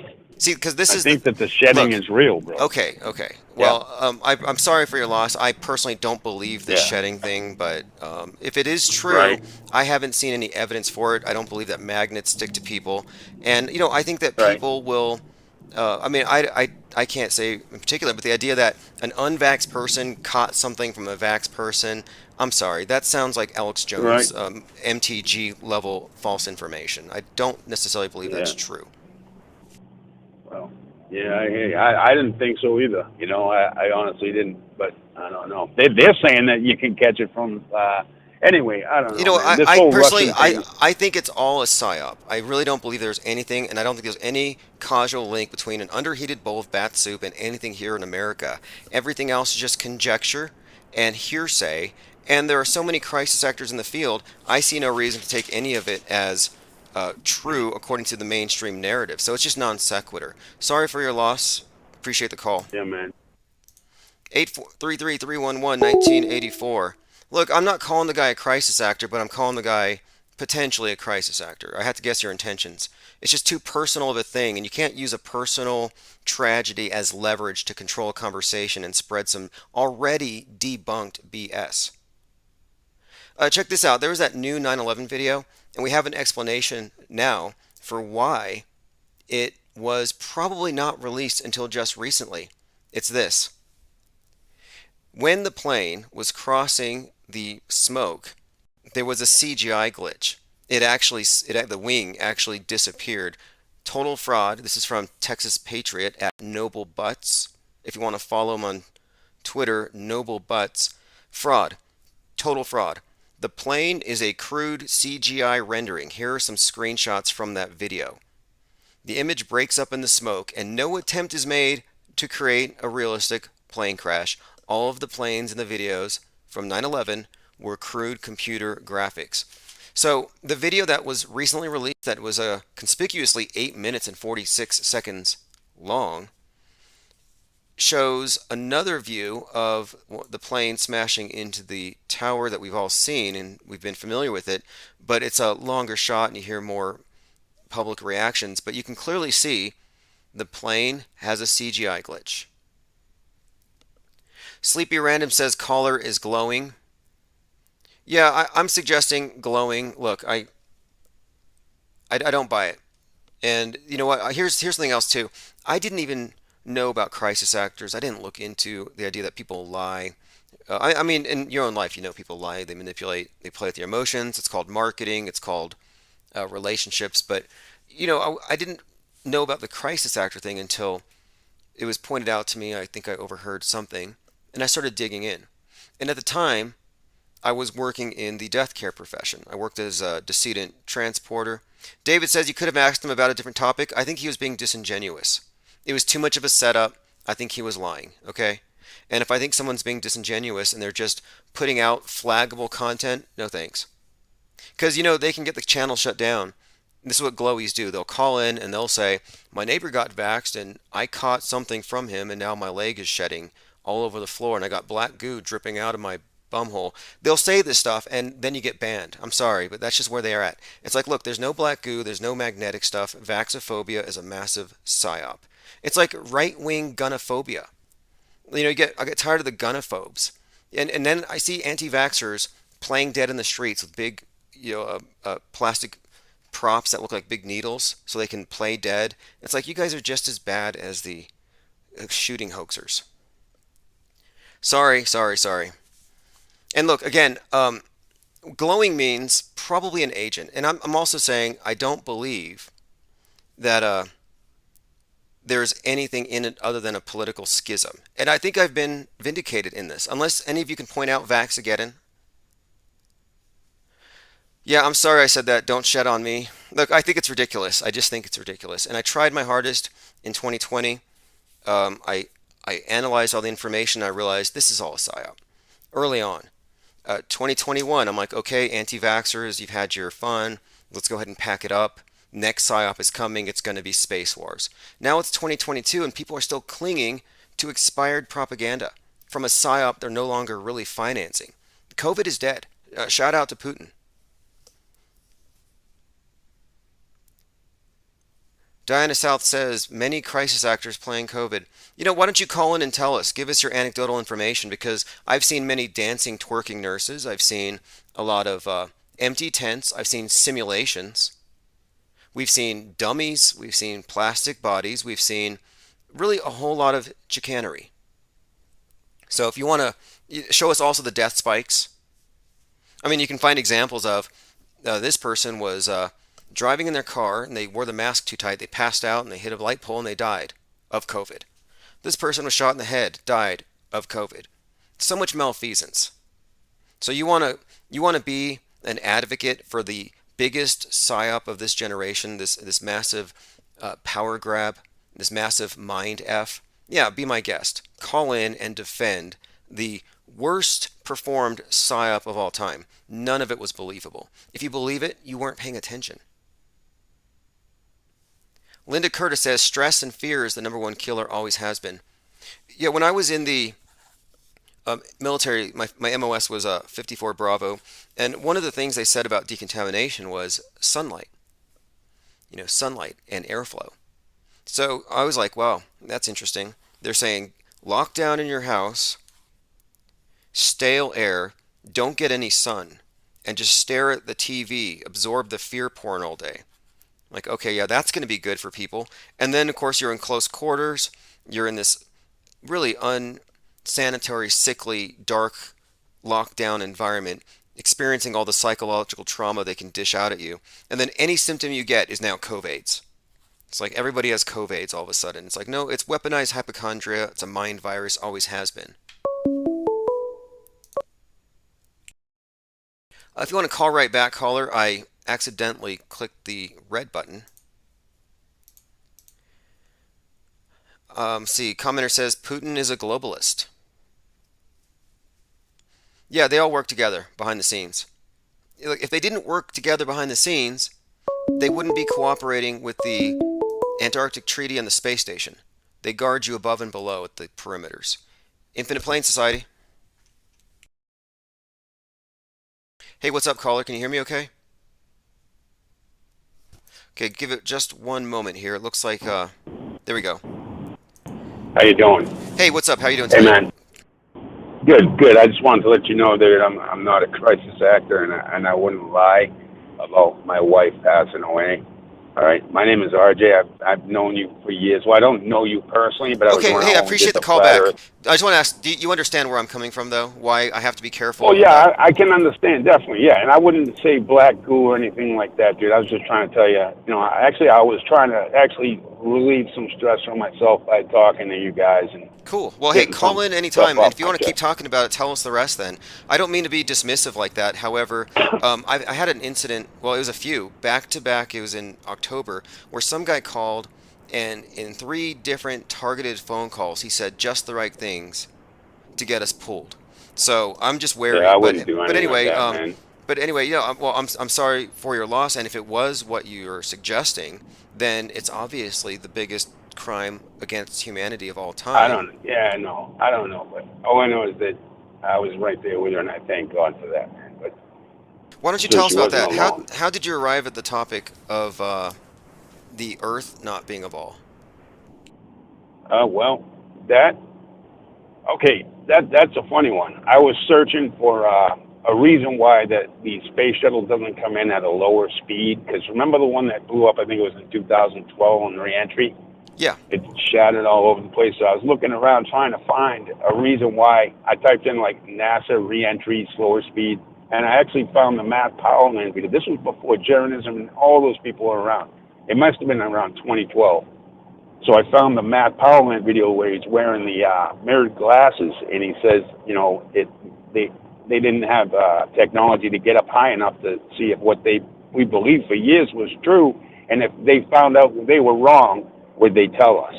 And that just struck me as like, wow, these guys are definitely lying to us. It just seemed so legit, you know, the way he put it, and it was a comedy routine, but still, it struck me as legit. It's a powerful point. I mean, it's sort of cynical, but it's like, do you trust your government to not? Absolutely not. When it comes to something like unlimited resources, more land. I mean, who knows if this idea that they are hiding something, then clearly there's a motivation there.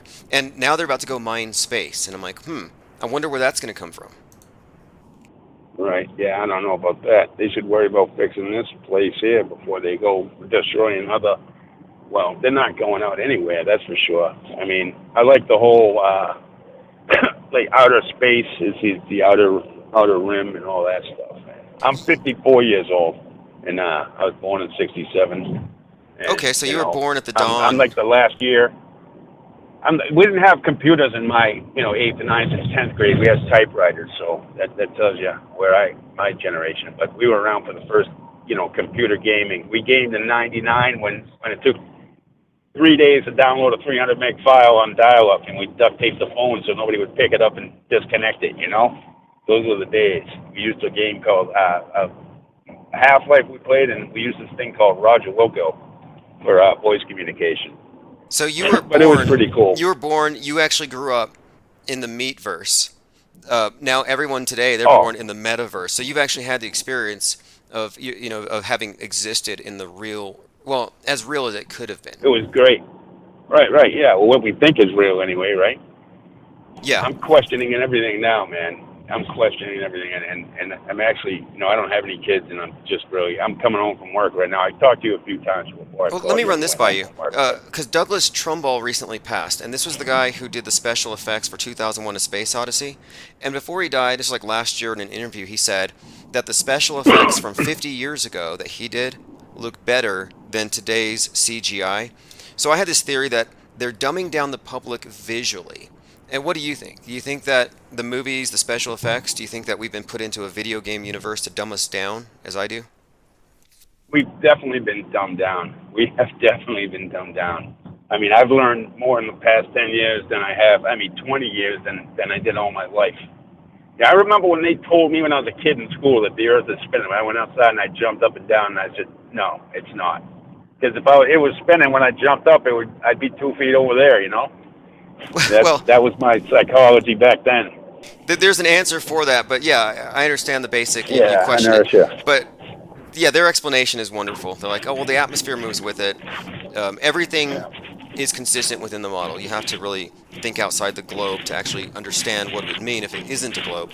Anyway, Auto Hoax in the chat wants to know, is this Richie from Boston? No, this is RJ. No, but I know Richie from Boston. He was actually the same age as me. We were born in the same year, and he lives about 20 miles north of me. I live in Plymouth, Massachusetts. I was born and raised there.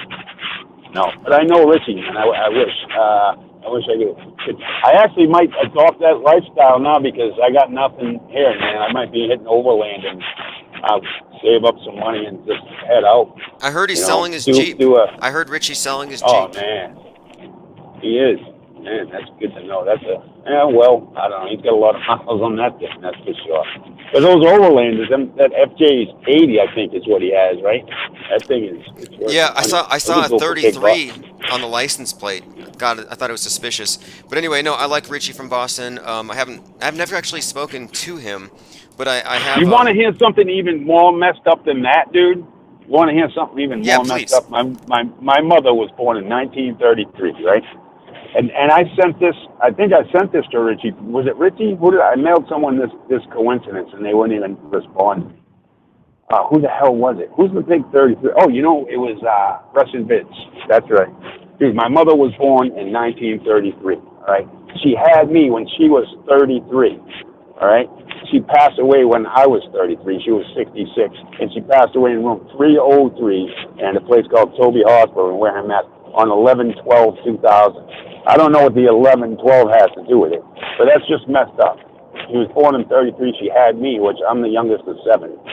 She had Okay, me when she was that's 33. She passed away when I was 33. And I'm like Scottish. I'm actually got Scottish heritage, but Scottish and that's Norwegian, one of those things Viking though type of thing. where we notice patterns in the media. We're breaking down synchronicity, what appear to be just synchronicities, but appear to be, to me, intentional planning. But then you find patterns in your own life. Like, I was talking the other day Right, about how Tom Cruise divorced every one of his wives at 33. Just bizarre, weird things like that. But, I mean, in your case, these are random things that you couldn't have planned. Does it make you think that right. there's predestination? It makes me think like when I hear some things like, oh, this guy's got a 33, when they were ragging on what's his name there, High Impact Vids for having the 33. That it can happen organically, and stuff like that. I don't Right. know. Well, hey, I mean, RJ, appreciate the call very much. And there's a guy in the chat, all right, brother. Pete Trippa says he's in your area. So if you want to hit up Pete No Trippa, kidding. he says he will buy you a beer. I gave up drinking 14, no, 15 years ago when I met my wife, and I'm gonna keep that torch going. I was bad. I was out of control, man. Awesome. Well, hey, But thanks for calling, and I I'd apologize if I love to have was. a coffee, bro. Yeah, Give the dude my email, and I can. Shit, my wife was buried at Shepherd's Funeral Home in Carver, yeah. Massachusetts. He'll So he'll he'll I'm hit you up not in the lying to chat. you about that, bro. Look, yeah, I apologize if I sounded insensitive earlier, but we're Not very a problem. objective uh, media. Yeah, I can understand, dude. Definitely, I understand. But yeah, and I didn't call back all angry and stuff like that because I understand where you're coming from. Yeah, well, And I actually, I know I didn't recognize your want to touch voice. I the. recognize your voice. I'm glad you called I didn't. back.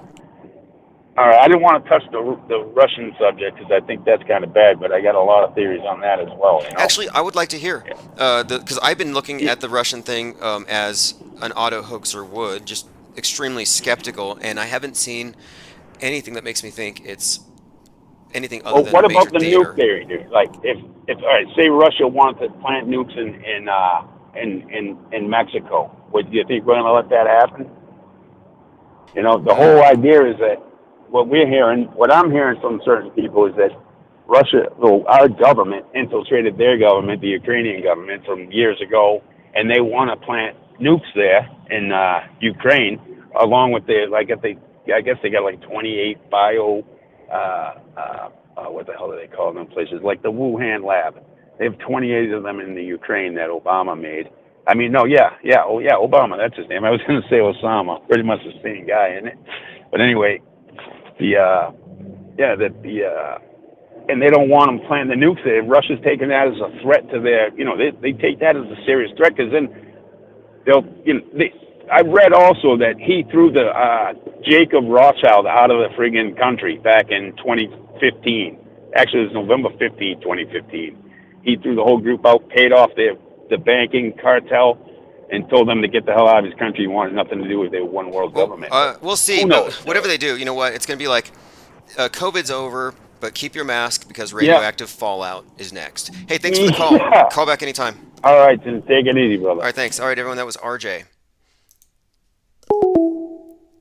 All right, let's see here. Linda Curtis says 33 is not an evil number.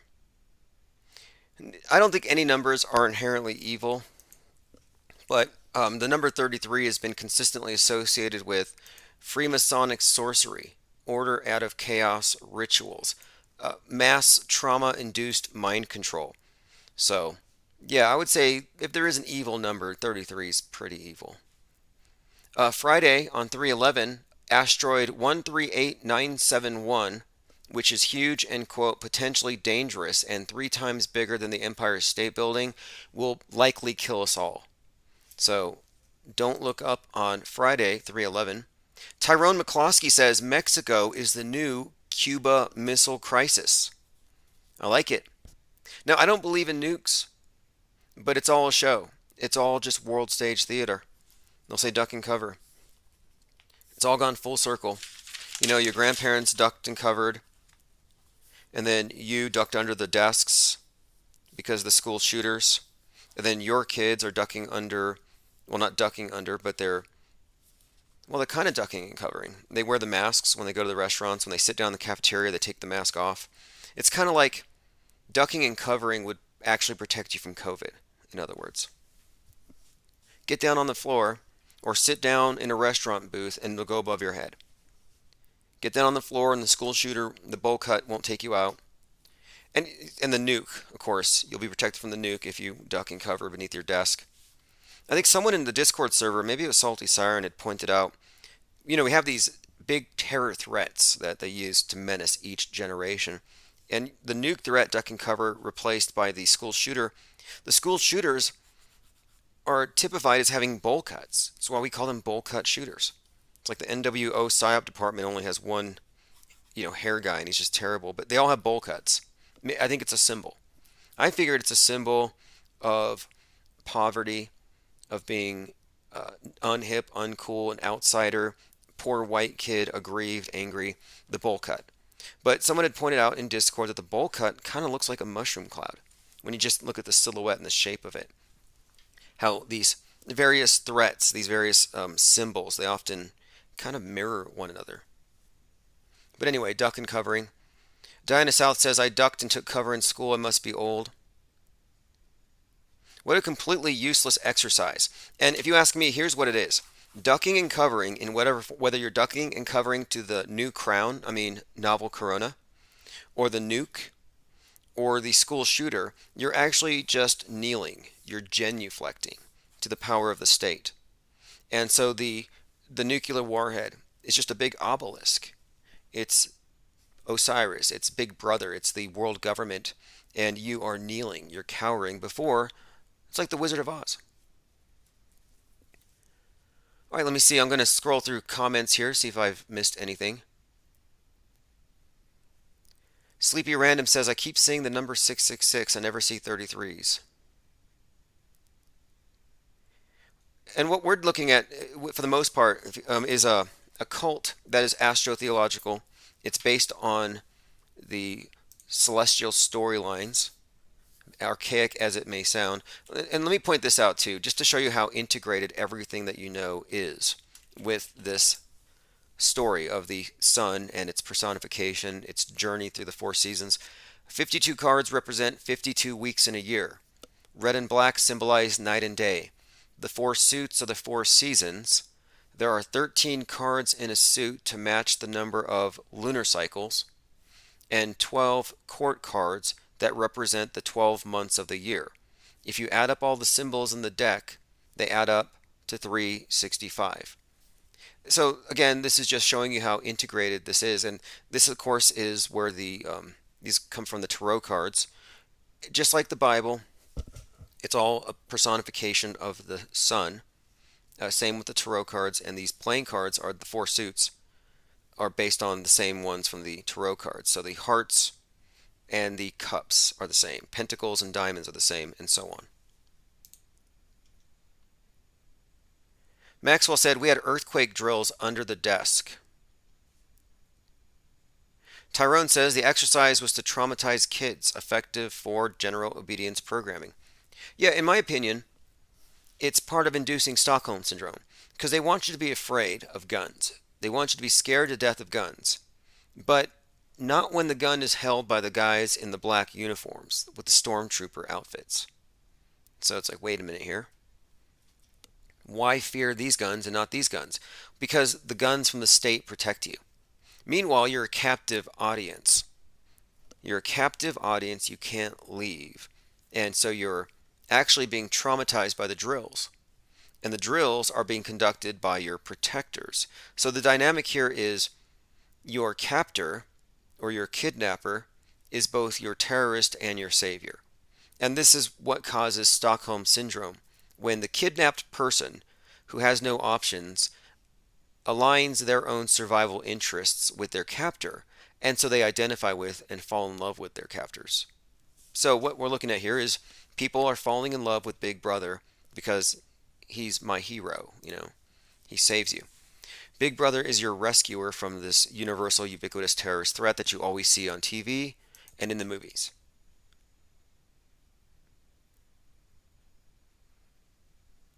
All right, let me see here. Going through comments. I am Key Sirzos 923 says Global ID Social Credit Score Control Grid. Yeah, that's coming. Rocco says 22 is my favorite number. I see it everywhere. Yeah, 22 is very big this year, especially with the Pluto return thing. And it's all intentional. because you'll see it's within the mass media. And just like with the word crack we were talking about earlier, it's a lot of what we do here is we're analyzing the big patterns. That's how we were able to so accurately predict this space war. Scott Kelly and Russian space chief engaging in Twitter fight over Ukraine.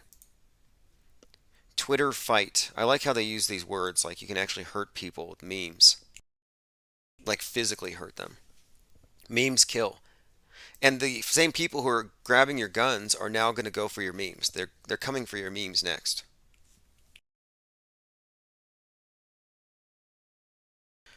All right, if you want to follow me on Twitter, it's real Tim Osman, and that's where I put a lot of my notes for tonight if you've been wondering what I've been scrolling through. Let me go ahead and continue through my minds.com as well. All right. John Wayne Gacy docuseries is coming out. Can't wait. It's going to be in March. So it's the 42nd anniversary of the John Wayne Gacy crimes being discovered. He's convicted of having killed 33. There's that number again. I don't know. I mean, it is interesting how they went from serial killers to mass shooters. But I don't know how many of these events were real versus psyops. And whenever I look back, they all have the hallmarks of being psychological operations. Which is good news. You know, when you tell people, hey, this event might have been faked, they usually have a very bad reaction to it. How dare you say nobody got their legs blown off at the Boston Marathon? It's like, wait a minute here. Isn't that like good news? Let's see. Speaking of Russians, by the way, Russian Vids, RJ brought him up. Russian Vids is now RV Truth. So be on the lookout for an RV driving around like van lifestyle, disseminating truth. I haven't seen the RV Truth yet, but no, he's no longer Russian Vids. For those of you who thought masks worked, here's a bomb shelter. I don't know who released this. Was it DHS or CDC? Some government agency that really cares about you put this meme out there. For those of you that thought masks work, a bomb shelter. Basically, it's a cardboard box. Man, how many comedians have fallen on their heads in the last couple of weeks? Because I was saying too that we're going to see helmets for space junk, and this is all kind of interesting and ironic because there's this constant correlation being made between outer space and inner space, and this is something that I've spoken on at length. Like, so for example, Aliens Among Us, which is the title of an Economist magazine from August of 2020. It has this image on the cover of outer space, and it looks just like, well, no, it's inner space, but it looks just like outer space. It's interchangeable is my point. So are you looking at a planet with a moon and some rockets and a satellite? No, you're looking at AIDS and bacterium, some kind of microorganisms in the bloodstream. You're looking at junk in inner space. So my point is this: inner space junk. Because think about this. The very first time the space station in space was hit by space junk was last summer during the mission Celestial Immunity. Now, during the mission Celestial Immunity, they were shooting each other up. They were up there in the space station testing the efficacy of vaccines in microgravity. So there they are, vaxing each other in space, and the arm of the space station, this 32-foot arm, gets punctured by a piece of space junk just above its elbow. So there again, they've deliberately made this correlation between inner space and outer space. And the need to clean space junk seems to correlate with the need to clean the COVIDs from our collective inner space.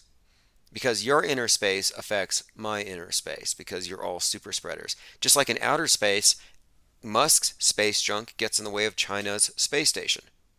So there's this correlation being made here. So I find it all the more interesting now that the people who are thrice vaxxed are falling and hitting their heads. And I've been saying we need to mandate helmets for the triple vaxxed. Because 6 months ago I was saying we need to mandate helmets for space junk. Well, we need to mandate helmets for inner space junk because the inner space junk is knocking people on their heads. So I'm just saying it's just kind of ironic.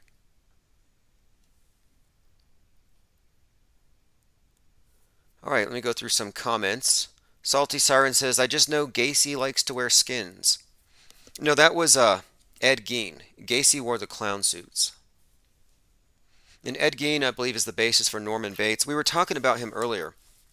There's a TV show called Bates Motel, and the story is about Norman Bates. And this is an example of word plays and how you'll often find in these world stage characters names that have double or triple meanings. So Norman Bates, the name Norman is significant here because he's not a transvestite. He doesn't cross dress. He's not wearing his mom's clothes as some kind of a fetish or because of a gender confusion. No, he is his mom. His mom, or he becomes his mom. And I believe the storyline is really about a narcissistic mother and the codependent, weak son just being immersed in her. And there's even implications of them getting a little too close in bed. I mean, if you watch the series, but look at the name Norman, and his mother's name is Norma. So Norma is in Norman.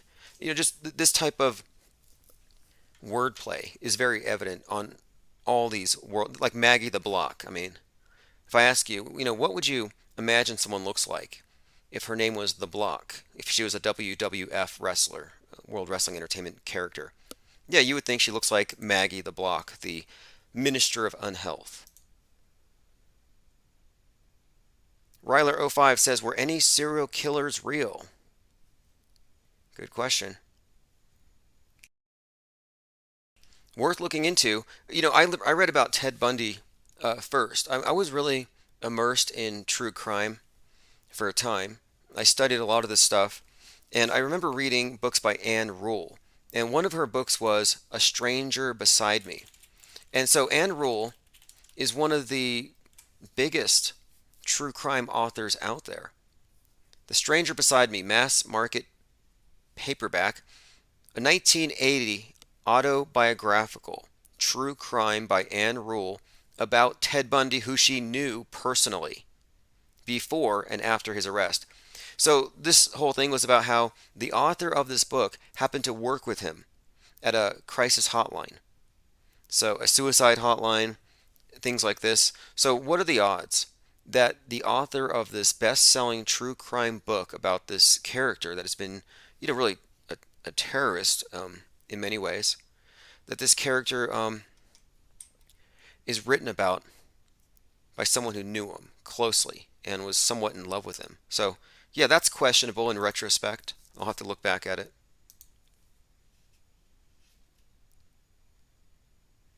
All right, going through some comments. Tyrone says, Psycho was full of potty jokes. Hitch was an arrested adolescent. David Pryor says, Old Manson is Bush Jr. I do believe that one.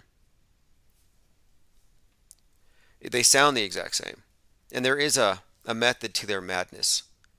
Again, heads up, 311, it says a massive asteroid that has potential danger will pass the Earth.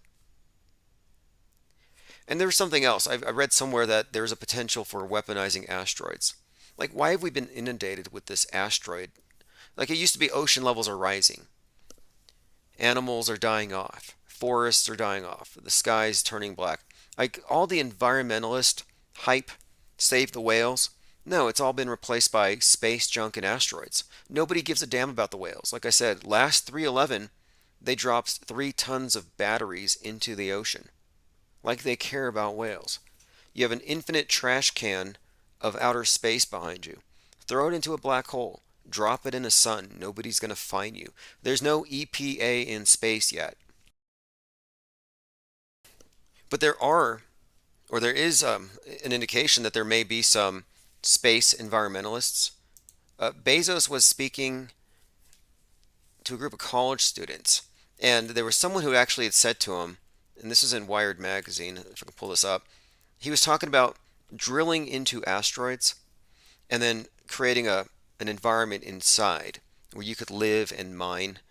Just this is just this space utopianism gone wild. But anyway, he was giving a speech, and there was a woman in the audience, an environmentalist, who said, "You can't go up there and rape the universe." She said, "Stop raping the universe." Here we go. How dare you rape the universe? This is from Wired.com, October 2018. Bezos wants us all to leave Earth for good. So he's giving this speech and he gets interrupted. And I'm like, this is kind of a parallel to the types of environmentalists who would chain themselves to trees. Only now they're going to be chaining themselves to asteroids. But yes, so he was there speaking in a West Texas location.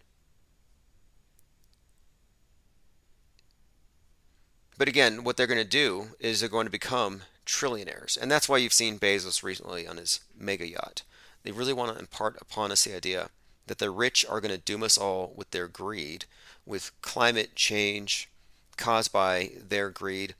America is 5% of the world population, and we're responsible for 95% of the climate change. We're the pariah. And then we've got the space capitalists with their 42,000 CubeSats. And by the way, like a month ago, 40 CubeSats fell down from the sky. Another prediction come true. Frank Zen says that had to be staged.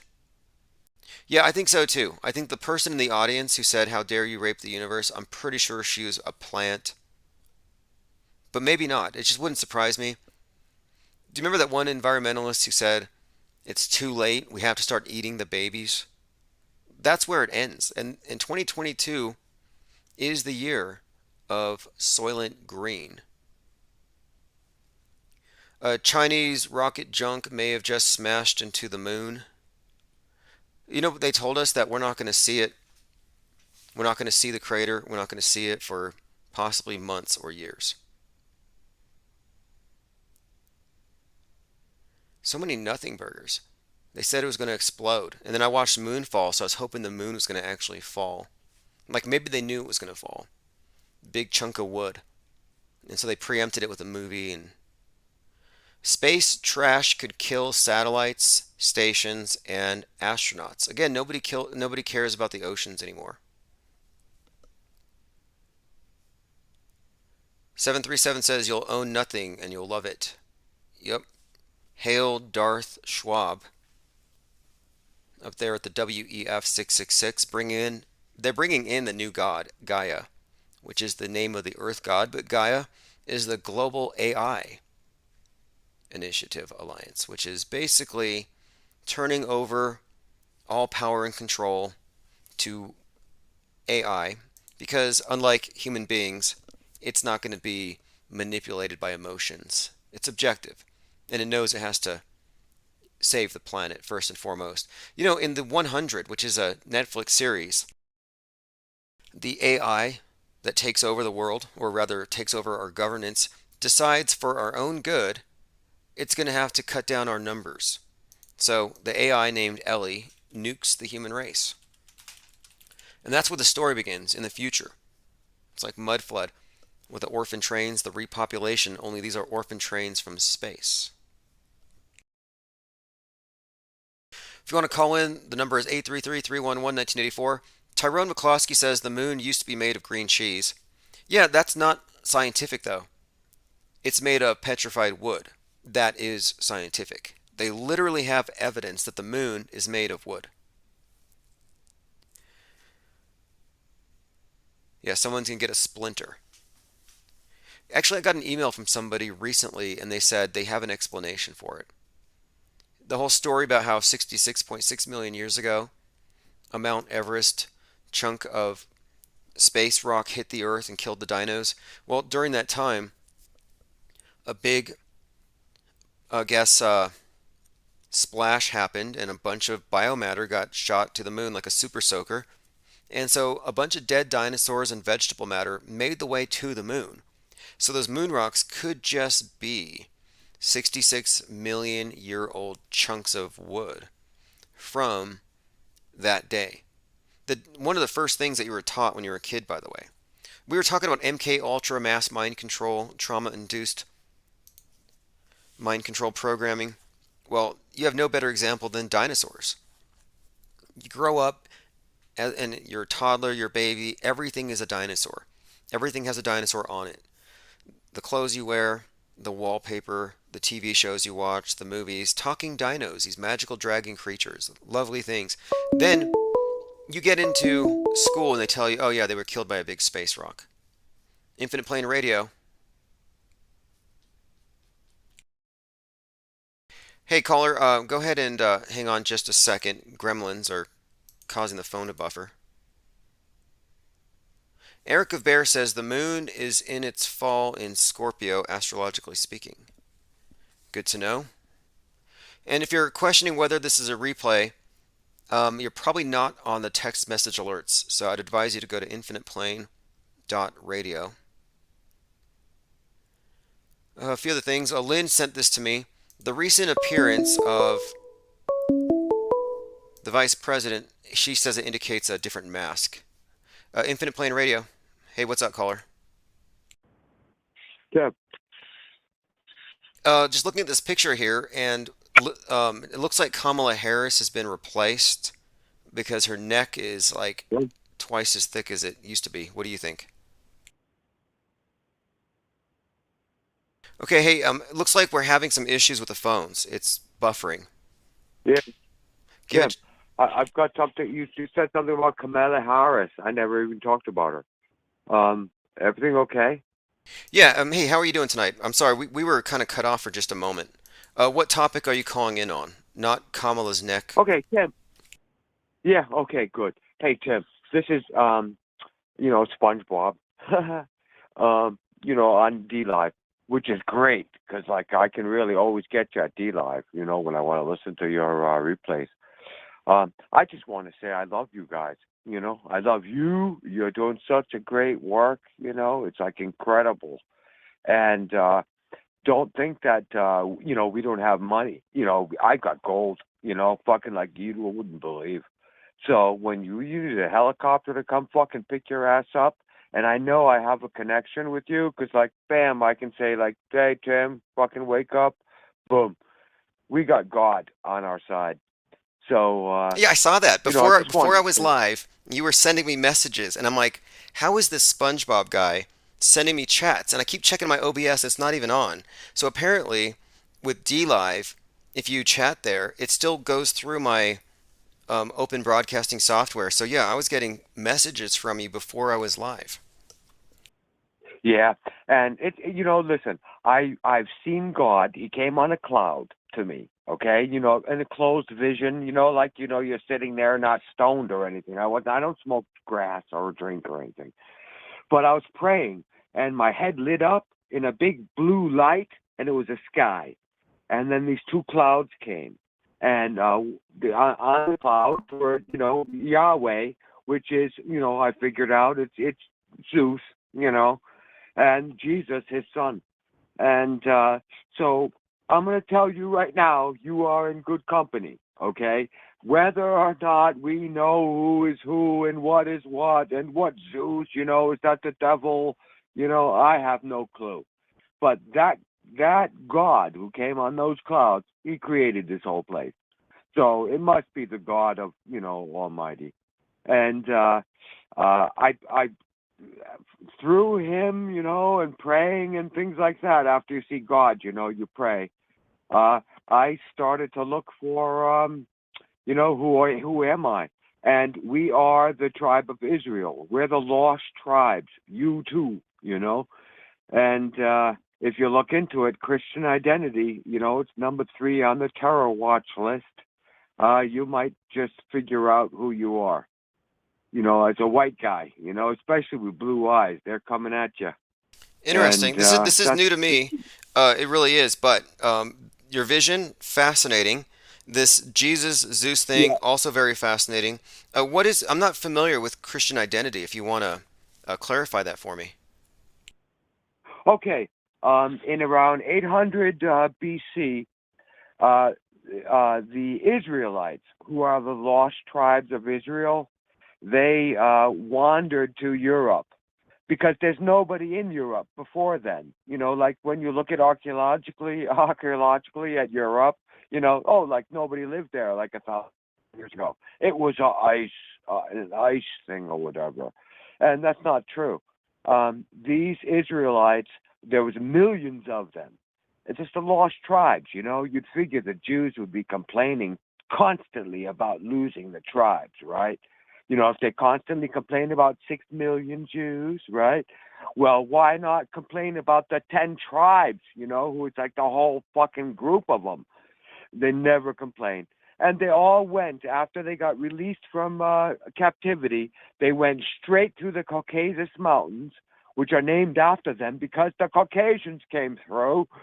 And those people who live there to this day know that the Jews came through there, the Caucasian people. Interesting. And Wait, we're let me. not talking. Because I heard this before that.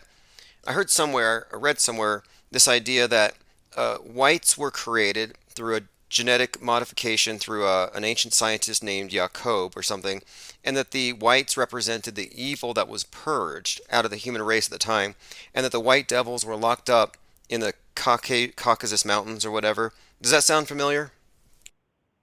No, listen, these people who run this place are going to throw out so much bullshit. And what I'm telling you, though, right? The stuff I just mentioned, yeah, archaeologists say yes, that's true. You know, that the millions of people went through the Caucasian Mountains into Europe and settled it. So what I'm telling you is true. What these other people tell you, you know, the Jews, right, who don't want you to know Wait, that okay, you're so wait, really quick you're here. If Zeus comes back on Friday, which would be the second anniversary of COVID, should I dye my hair blonde? No, definitely not. Listen, I know it's a heavy thing to get. Listen, I really didn't want to talk about this to you, you know, No, no, it's at the cool, man. first No, call. I was just asking you to elaborate, but I appreciate you elaborating. But anyway, no, we can Yeah, I talk about just love anything. You you. talked about your I just vision. I think that's fascinating. Yes, and you know, people need to pray to God. You know, I mean, that's like a normal thing. And I love you so much, Tim. I'm so glad that you are, you know, doing what you do. You're speaking the truth, and that's so important. And I thank you so much. And I'm always with you all the time. And listen, I got money. When the shit hits the fan, I'm fucking sending a helicopter to get your ass. And don't think I don't know where you are. We will find you. It's very easy. You know, Yeah, I you know mean, what? you know how There's a God works. football field close by. So yeah, if it there's a Yeah, drop zone there. So if things go down, I know who to contact. And I appreciate the call for real because, and it's not just me, it's the platform. As you know, we have a platform for yeah, people to exactly. communicate. Yeah, 100%. And you know the truth when you hear it, and that's what it is. You know, and you just got to look into Christian identity. Just look into it, and you'll all of a sudden a whole shitload of stuff becomes clear. And then pray to God for 5 minutes, and bam, you get the truth. God loves us. You know, He All right, really well, does. hey, It's appreciate just the a call very much. Interesting callers tonight. Again, thanks for listening, thank and you, yeah, talk to you soon. thank you so much, Tim. Love you. All right, great. Have a great night, SpongeBob. Yeah, SpongeBob was there in chat. SpongeBob was there in chat before I started, and I'm like, this guy's like, Tim, wake up, and I'm like, yeah, I'm here. But anyway, hey, we got a helicopter. So should things go that bad? Tyrone says Christian identity is fascist British fascism. Isn't fascism just another way of saying teamwork? Like, it really depends on what your team is really about. Infinite Plane Radio. Hey, what's Hey, up? Hey, can you hear me okay? yes, I can. How's it going? Pretty good. Just going through the fake news of the day, and these days it seems to be mostly about space wars and theater in Ukraine. Well, yeah. I mean, I heard you talk about that months ago, and it's all coming into fruition now. I just caught the tail end of that call. First time caller here. Yeah. Uh, Okay, cool. Yeah, thanks for calling. And how did you find us, by the way? I'm just kind of asking for a few reasons, mostly because we've been heavily censored over the last few years, and I'm getting people who used to listen, they've lost us. Others are finding us through podcast platforms. How did you find Infinite Plane Radio? Well, at the time, I was watching Bro Sanchez, um, and then something wasn't sitting right with me, with him. I was still new in the conspiracy journey, but um, I was watching him and I looked up him, Bro Sanchez exposed or, something like that on YouTube. And I saw Allergic to Bullshit's video exposing him. Shout out to Allergic to Bullshit. Um, Oh yeah. and and I watched that. I realized a lot of things and I started going through his playlists. Um, and then a couple months later, I started watching you, and that must have been around, I would say, 8 months ago, maybe. Okay. Um, And that's why yeah, I've been making it a point. I used to make it a point to network and talk to other channels because even if you only agree with half of what the person says, you might agree with a lot of the guests or people in the chat. And so, yeah, I used to communicate with Bro Sanchez a bit, but yeah, there's a lot of questionable people on YouTube. And in my view, it looks like the mainstream media has its plants, its influence agents, and then the government, since they're running psyops to the media, they have to run them through the new media. So there are plants and agents all over the place. That's not a conspiracy theory. And like I said, YouTube is basically MSM tube at this point. well, yeah, I've been through it, and just person after person after person, and just until I got here, and then yeah, it's been fantastic. Well, Bro Sanchez Uh, believes that George Floyd really died. And here's why it matters. Because, what? yeah, and see, we're not here watching the stuff thinking, is this real or is it fake? Because we're not confused like the masses. We're watching it knowing what it is and breaking it down because we have a methodology here. We're not shooting from the hip. So when someone is saying this one's real, it's like, wait a minute, this is way too scripted along with 90 other fake events I could point at. It's part of the same continuous storyline. So, yeah, we are truly, I think, one of the few channels that is completely off the world stage crack pipe. And these other guys just can't let it go. Exactly. Um, Auto hoaxing is the move. It's the way to go. Changed my life. Um, Well, it's yeah, about, yeah, ever since. it's about like philosophy. Your epistemology is screwed up if you are always listening to liars. And so here we are just being radical skeptics and being radically skeptical using logic and reason and being objective. It should be life-changing in a world full of people who are being goaded into emotional, histrionic reactions to everything. Yes. Um, well, yeah, people are down bad. I mean, like where I'm at, um, they took off the whole mask thing, and everybody still wears it.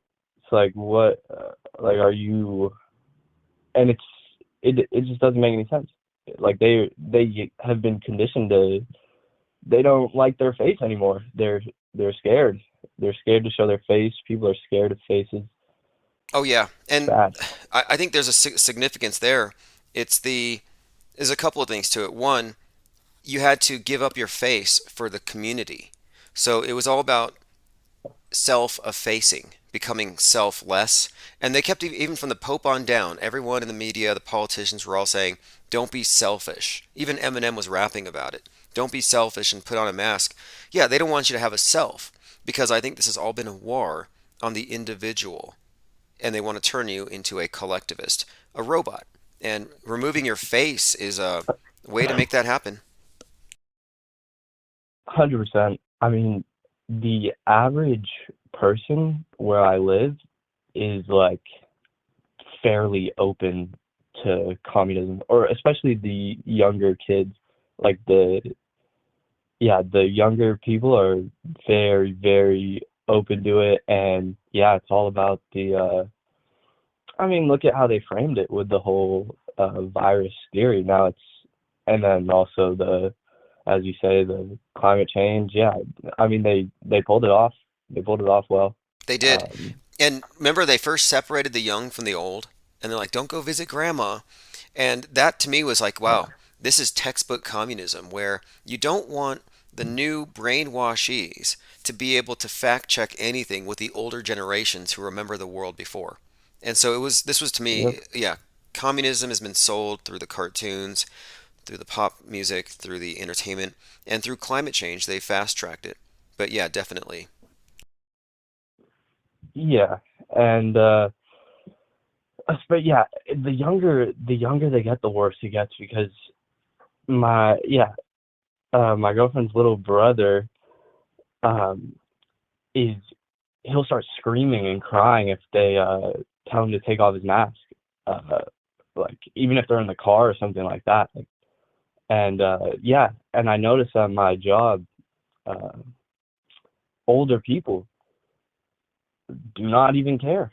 They talk about not getting the vax, and uh compared to the younger kids, I saw a dad today maskless with his kid who had a mask on.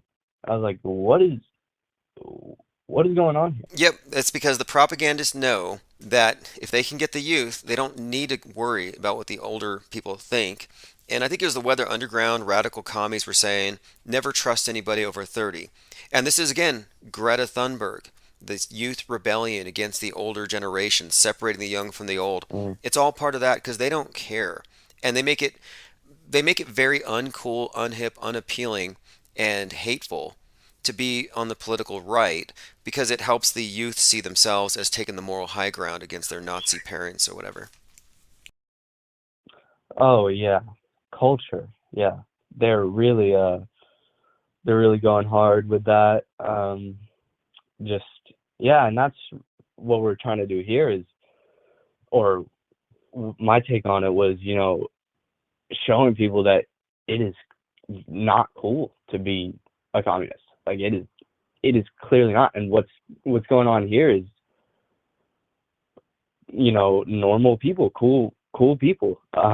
It's a very, very amazing thing that you have going here. And Yeah, compared to, yeah, well, communism goes along with the destruction of individuality and private property and free speech. And I noticed in 2020, so many people in America are against free speech and against private property. And I even think the whole vax status question is just another invasion of privacy. Let's make your private information public. You go to the airport, naked body scanner, you get patted down. We all get to know, what's beneath your clothes for the most part, but now we get to know what's in your blood. I think it's an invasion of privacy. This is the alien invasion. And most people have gone along with the invasion, no doubt. yes. I mean, yeah, they're going along with the program. I mean, and as you say, they only listen when they're told. They don't really. It's just whatever the government says, whatever the new, because they're scared. They're like, yeah, Yeah, it's a major philosophical difference, but yeah, luckily here at our think tank, we've managed to, I think, uh, we've kept a continuity with a lot of people who haven't given over their authority to televised experts. They still think first, which, it's not quite a crime yet, but they're trying to make it such. Like I've been saying for a couple of years, they're going to eventually kick down your door and take the question marks off your keyboards. And I think that's where we're at. I really think they're at the point where they've conflated viruses with memes and ideas spread the virus, and it's just this vicious circle. So I'm going to have to do something about free flowing ideas. yeah. And then the whole, you know, uh, spreading misinformation and how that can cause somebody to shoot up a school, or Yeah, that information being out there. do you And remember it's like, weapons of mass destruction, WMD? Well, now it's DMD.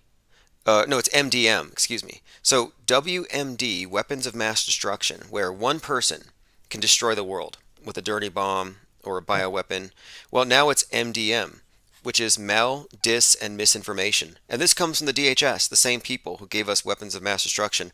And so one person could spread a meme that could fundamentally disrupt society. And these memes are now pretty much the new weapons of mass destruction.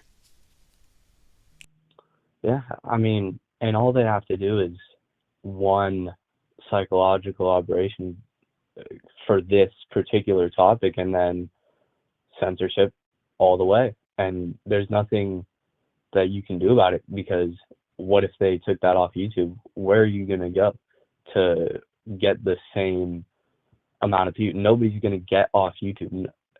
Not the hundreds of millions of people that are on it. They're not going to all band together and go to another platform because they can't afford to it. And all the creators, and yeah, you just have to look at who's not really getting censored, to see what is okay, and to see a lot of the controlled opposition And by the way, people. we've seen it after Christchurch, another fake event, templated off of other fake events. And I saw this one and I said, this Brenton Tarrant in Christchurch. I was like, this is just going to be another one of these like Norway shooters, a guy with the manifesto, another Anders Breivik. And it was. But anyway, they used that event, which was live streamed, to ban a number of websites. They blocked BitChute in that country, and they put up all kinds of barriers to live streaming. So you used to be able to pick up your phone and talk to YouTube. Well, now you have to have 1,000 subs. And if you're like me, you can't get to 1,000 subs. If you get to 999, they'll find a way to censor you. So because of Christchurch, they actually have managed to constrict and stultify and stymie live streaming and broadcasting from the general public. So yeah, you're right about this. And I think that's what's coming next. Maybe they're going to blame something on a QAnon or some atrocity, and they will clamp down on the web. 100%. And yeah, I've seen, your channels get deleted many, many times since I started watching you. I've had to find you, keep typing in your name over on YouTube. There was a whole month where I thought you stopped posting, but you just had to create another channel because I was subbed, and so I wasn't looking up Infinite Plane Radio. Yeah, it's tricky. It's Um, tricky, but we'll get over it eventually. I mean, we were artificially suppressed. It wasn't for a lack of trying, but it was outside agencies working against us. But I think this year, within the coming months, we're going to overcome a lot of that. Because there have been times where we've gone from a few hundred subs to 10,000 plus in a matter of weeks. It just really yeah, depends on whether or not we're being actively censored. But yeah, I'm actually in the middle of a lawsuit against YouTube, and they're not going to like it, but yeah. it's probably going to fix everything here. By the way, were you talking about the rapper Kyle the other day? Which rapper would that be? Because was it someone who just Kyle. His name's Kyle. Um, yeah, his name's Kyle. Singer, rapper, guy. I don't think so, but I was talking about Okay. Kyle Rittenhouse, but no, unless he recently died, there was a I have No, no. no. I just I saw him. I saw him on the street the other day. Um, Told him whole Illuminati thing's not cool. Um, What's his but name? I yeah, want to look him I was up. just gonna say. What's his name again? His name's just Kyle. Okay, okay, Um, okay. So this is okay. I found how you're looking at. You actually saw this person known as Kyle, Super yeah, Duper Kyle. Okay, okay, from the song I Spy. yeah, exactly. Caught him off guard. It was hilarious. Funny, Um, interesting. Have you looked to see does he have any of the usual hallmarks of a Illuminati insider? One eye symbolism, any of that? oh, yeah, no. So I thought I saw you breaking it down. One of his album covers or something with some symbolism, but yeah, I don't know. He thought I was gonna rob him or something, but then I said that whole Illuminati shit's not cool, and then he was just totally like he goes, I have no idea what you're talking about, and I'm like, you don't know what the Illuminati is? It's been like you will. And it's, yeah, yeah. It was just bad acting, because, speak and you get your throat fucking cut, and he didn't know how much I knew, so I just left it at that. Yeah, yeah. But Well, yeah, that's their code, though. You see, they put their hand over their lips, their finger over their lips, the code of silence, and I think it's all there. I think they telegraph the stuff that they're in the cult, and I think if you get to a certain level, you're probably in it or you've been vetted. I don't think there are too many rogues out there that are that high profile. Anyway, I appreciate your call, and thanks for just yeah, basically keeping up, even though we've um, been shot down a few times. Thanks for searching. yeah. First time call. Next time I call, I'll be sure to like be prepared. I've been meaning to call for a while, and I just caught you, so I just wanted to call in. Next time I'll come with some more stuff to talk about. It was great talking to you. Cool. Thanks for touching base, Um, and yeah, anytime. And yep, there's always so much to talk about. So yeah, appreciate it. Have a great night. yep. Peace out, IPS. No Recycle Nation. See ya. All right, awesome. Thanks. All right, so I think he might be in chat. Oh, today's the anniversary of Biggie's fake death. Now he's in Jurassic 5. All right, excellent. Great call. Appreciate that. Um, so we will be doing this pretty much 5 nights a week. That's the agenda here. We have had interruptions here and there, but long term is we are planning a 30-year winning streak here. And I make sure I put that out there just so that the trolls and the haters can really look and think about it, because what they arrive at is, okay, well, they're still going to be live long after I've retired. So I like them to know this. And if there is a period where you don't hear Infinite Plane Radio, um, it's just a matter of searching Infinite Plane Radio and finding the nearest podcast platform. Because, yeah, we are targeted. And that's because we don't hold back, we don't censor. I'm not in the business of the un-American practice of trying to censor people's thoughts. And it's not an invitation to be rude or hateful or any of that stuff. The media wants you to conflate freedom with hate, conspiracies with racism, when race has nothing to do with it. The whole everything with race is mostly media provocateur. More than 66% of hate crimes are later uncovered and found to have been staged by the quote victims. By the way, congratulations to Crater Church. Sorry, yeah, Crater Church on Sundays, but Crater Earth USA made 1,000 subs. They're in Club 1,000. Crater Earth USA made it over the rim of that crater. It's a big step, it really is, and it's a lot of work to get there. So if you want to check out Crater Earth USA, Monday, Wednesday, and Fridays live. And you can always catch the replays at the Conspiratainment Radio Network. Just a quick brag here. Marcus Goldfinch, aka Q, was pretty mad when I did a portrait of his face because he had an avatar. And I did a really bad portrait intentionally with charcoal. Anyway, he was so mad, apparently, because I tweeted it to him, that he changed his Twitter avatar to an M and the name Marcus. And so I did a Google Lens search, where you right click and you search image with Google Lens. And it turns out that this logo that just came out of nowhere after I tweeted a picture of his face at him was actually stolen from a watch company in the UK. So I called the watch company. I hit them up on every social media link I could find. I left them emails. And then I contacted Twitter on their behalf. And I said, hey, look, this guy's stolen your logo. And I'm pretty sure he's Q and he's friends with Trump. You don't want to be associated with it. So, and anyway, next thing I know, Twitter pulled his account. So I pulled down one of Q's Twitter accounts. So I'm just bringing that up because, yeah, I think it's funny because it's exactly what he did to this channel time and time again. And so it's important to hit back once in a while. And I should also point out, a couple of months ago, I did the equivalent of burning a stack of trucker hats. Imagine burning $30,000 worth of trucker hats. So he had sold a bunch of trucker hats that said "Freedom Wins," but before the orders could be processed, his store was shut down. I wonder why. Anyway, those are just side notes, just kind of how we play ball here.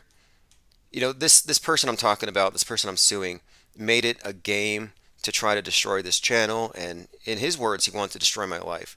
So it's just kind of funny how things kind of turn around. Anyway, it's been great. Thanks again to the callers and, of course, chatters as always. If you want to get on the newsletter, I'll put a link. It's infiniteplane.radio. So again, if you want to stay in the know. Also get on the text message alerts. We're trying to work our way up to 300 people. 300 people on the live stream. We're up to 150 or so on the text alerts. All right, thanks again. David says, thanks, Tim. Great show. David exposed the Lidella effect. It's no longer the Menduzel effect, although Brian Stavely, for some reason, is sticking to that. It is now the Lidella effect. Let's just be honest. The Mandela effect is about lying to yourself, lying on the facts, and ignoring some basic realities about human memory and how it works. Anyway, this is Chief Crow, Auto Hoax, or GTFO.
Auto believers of the television programming.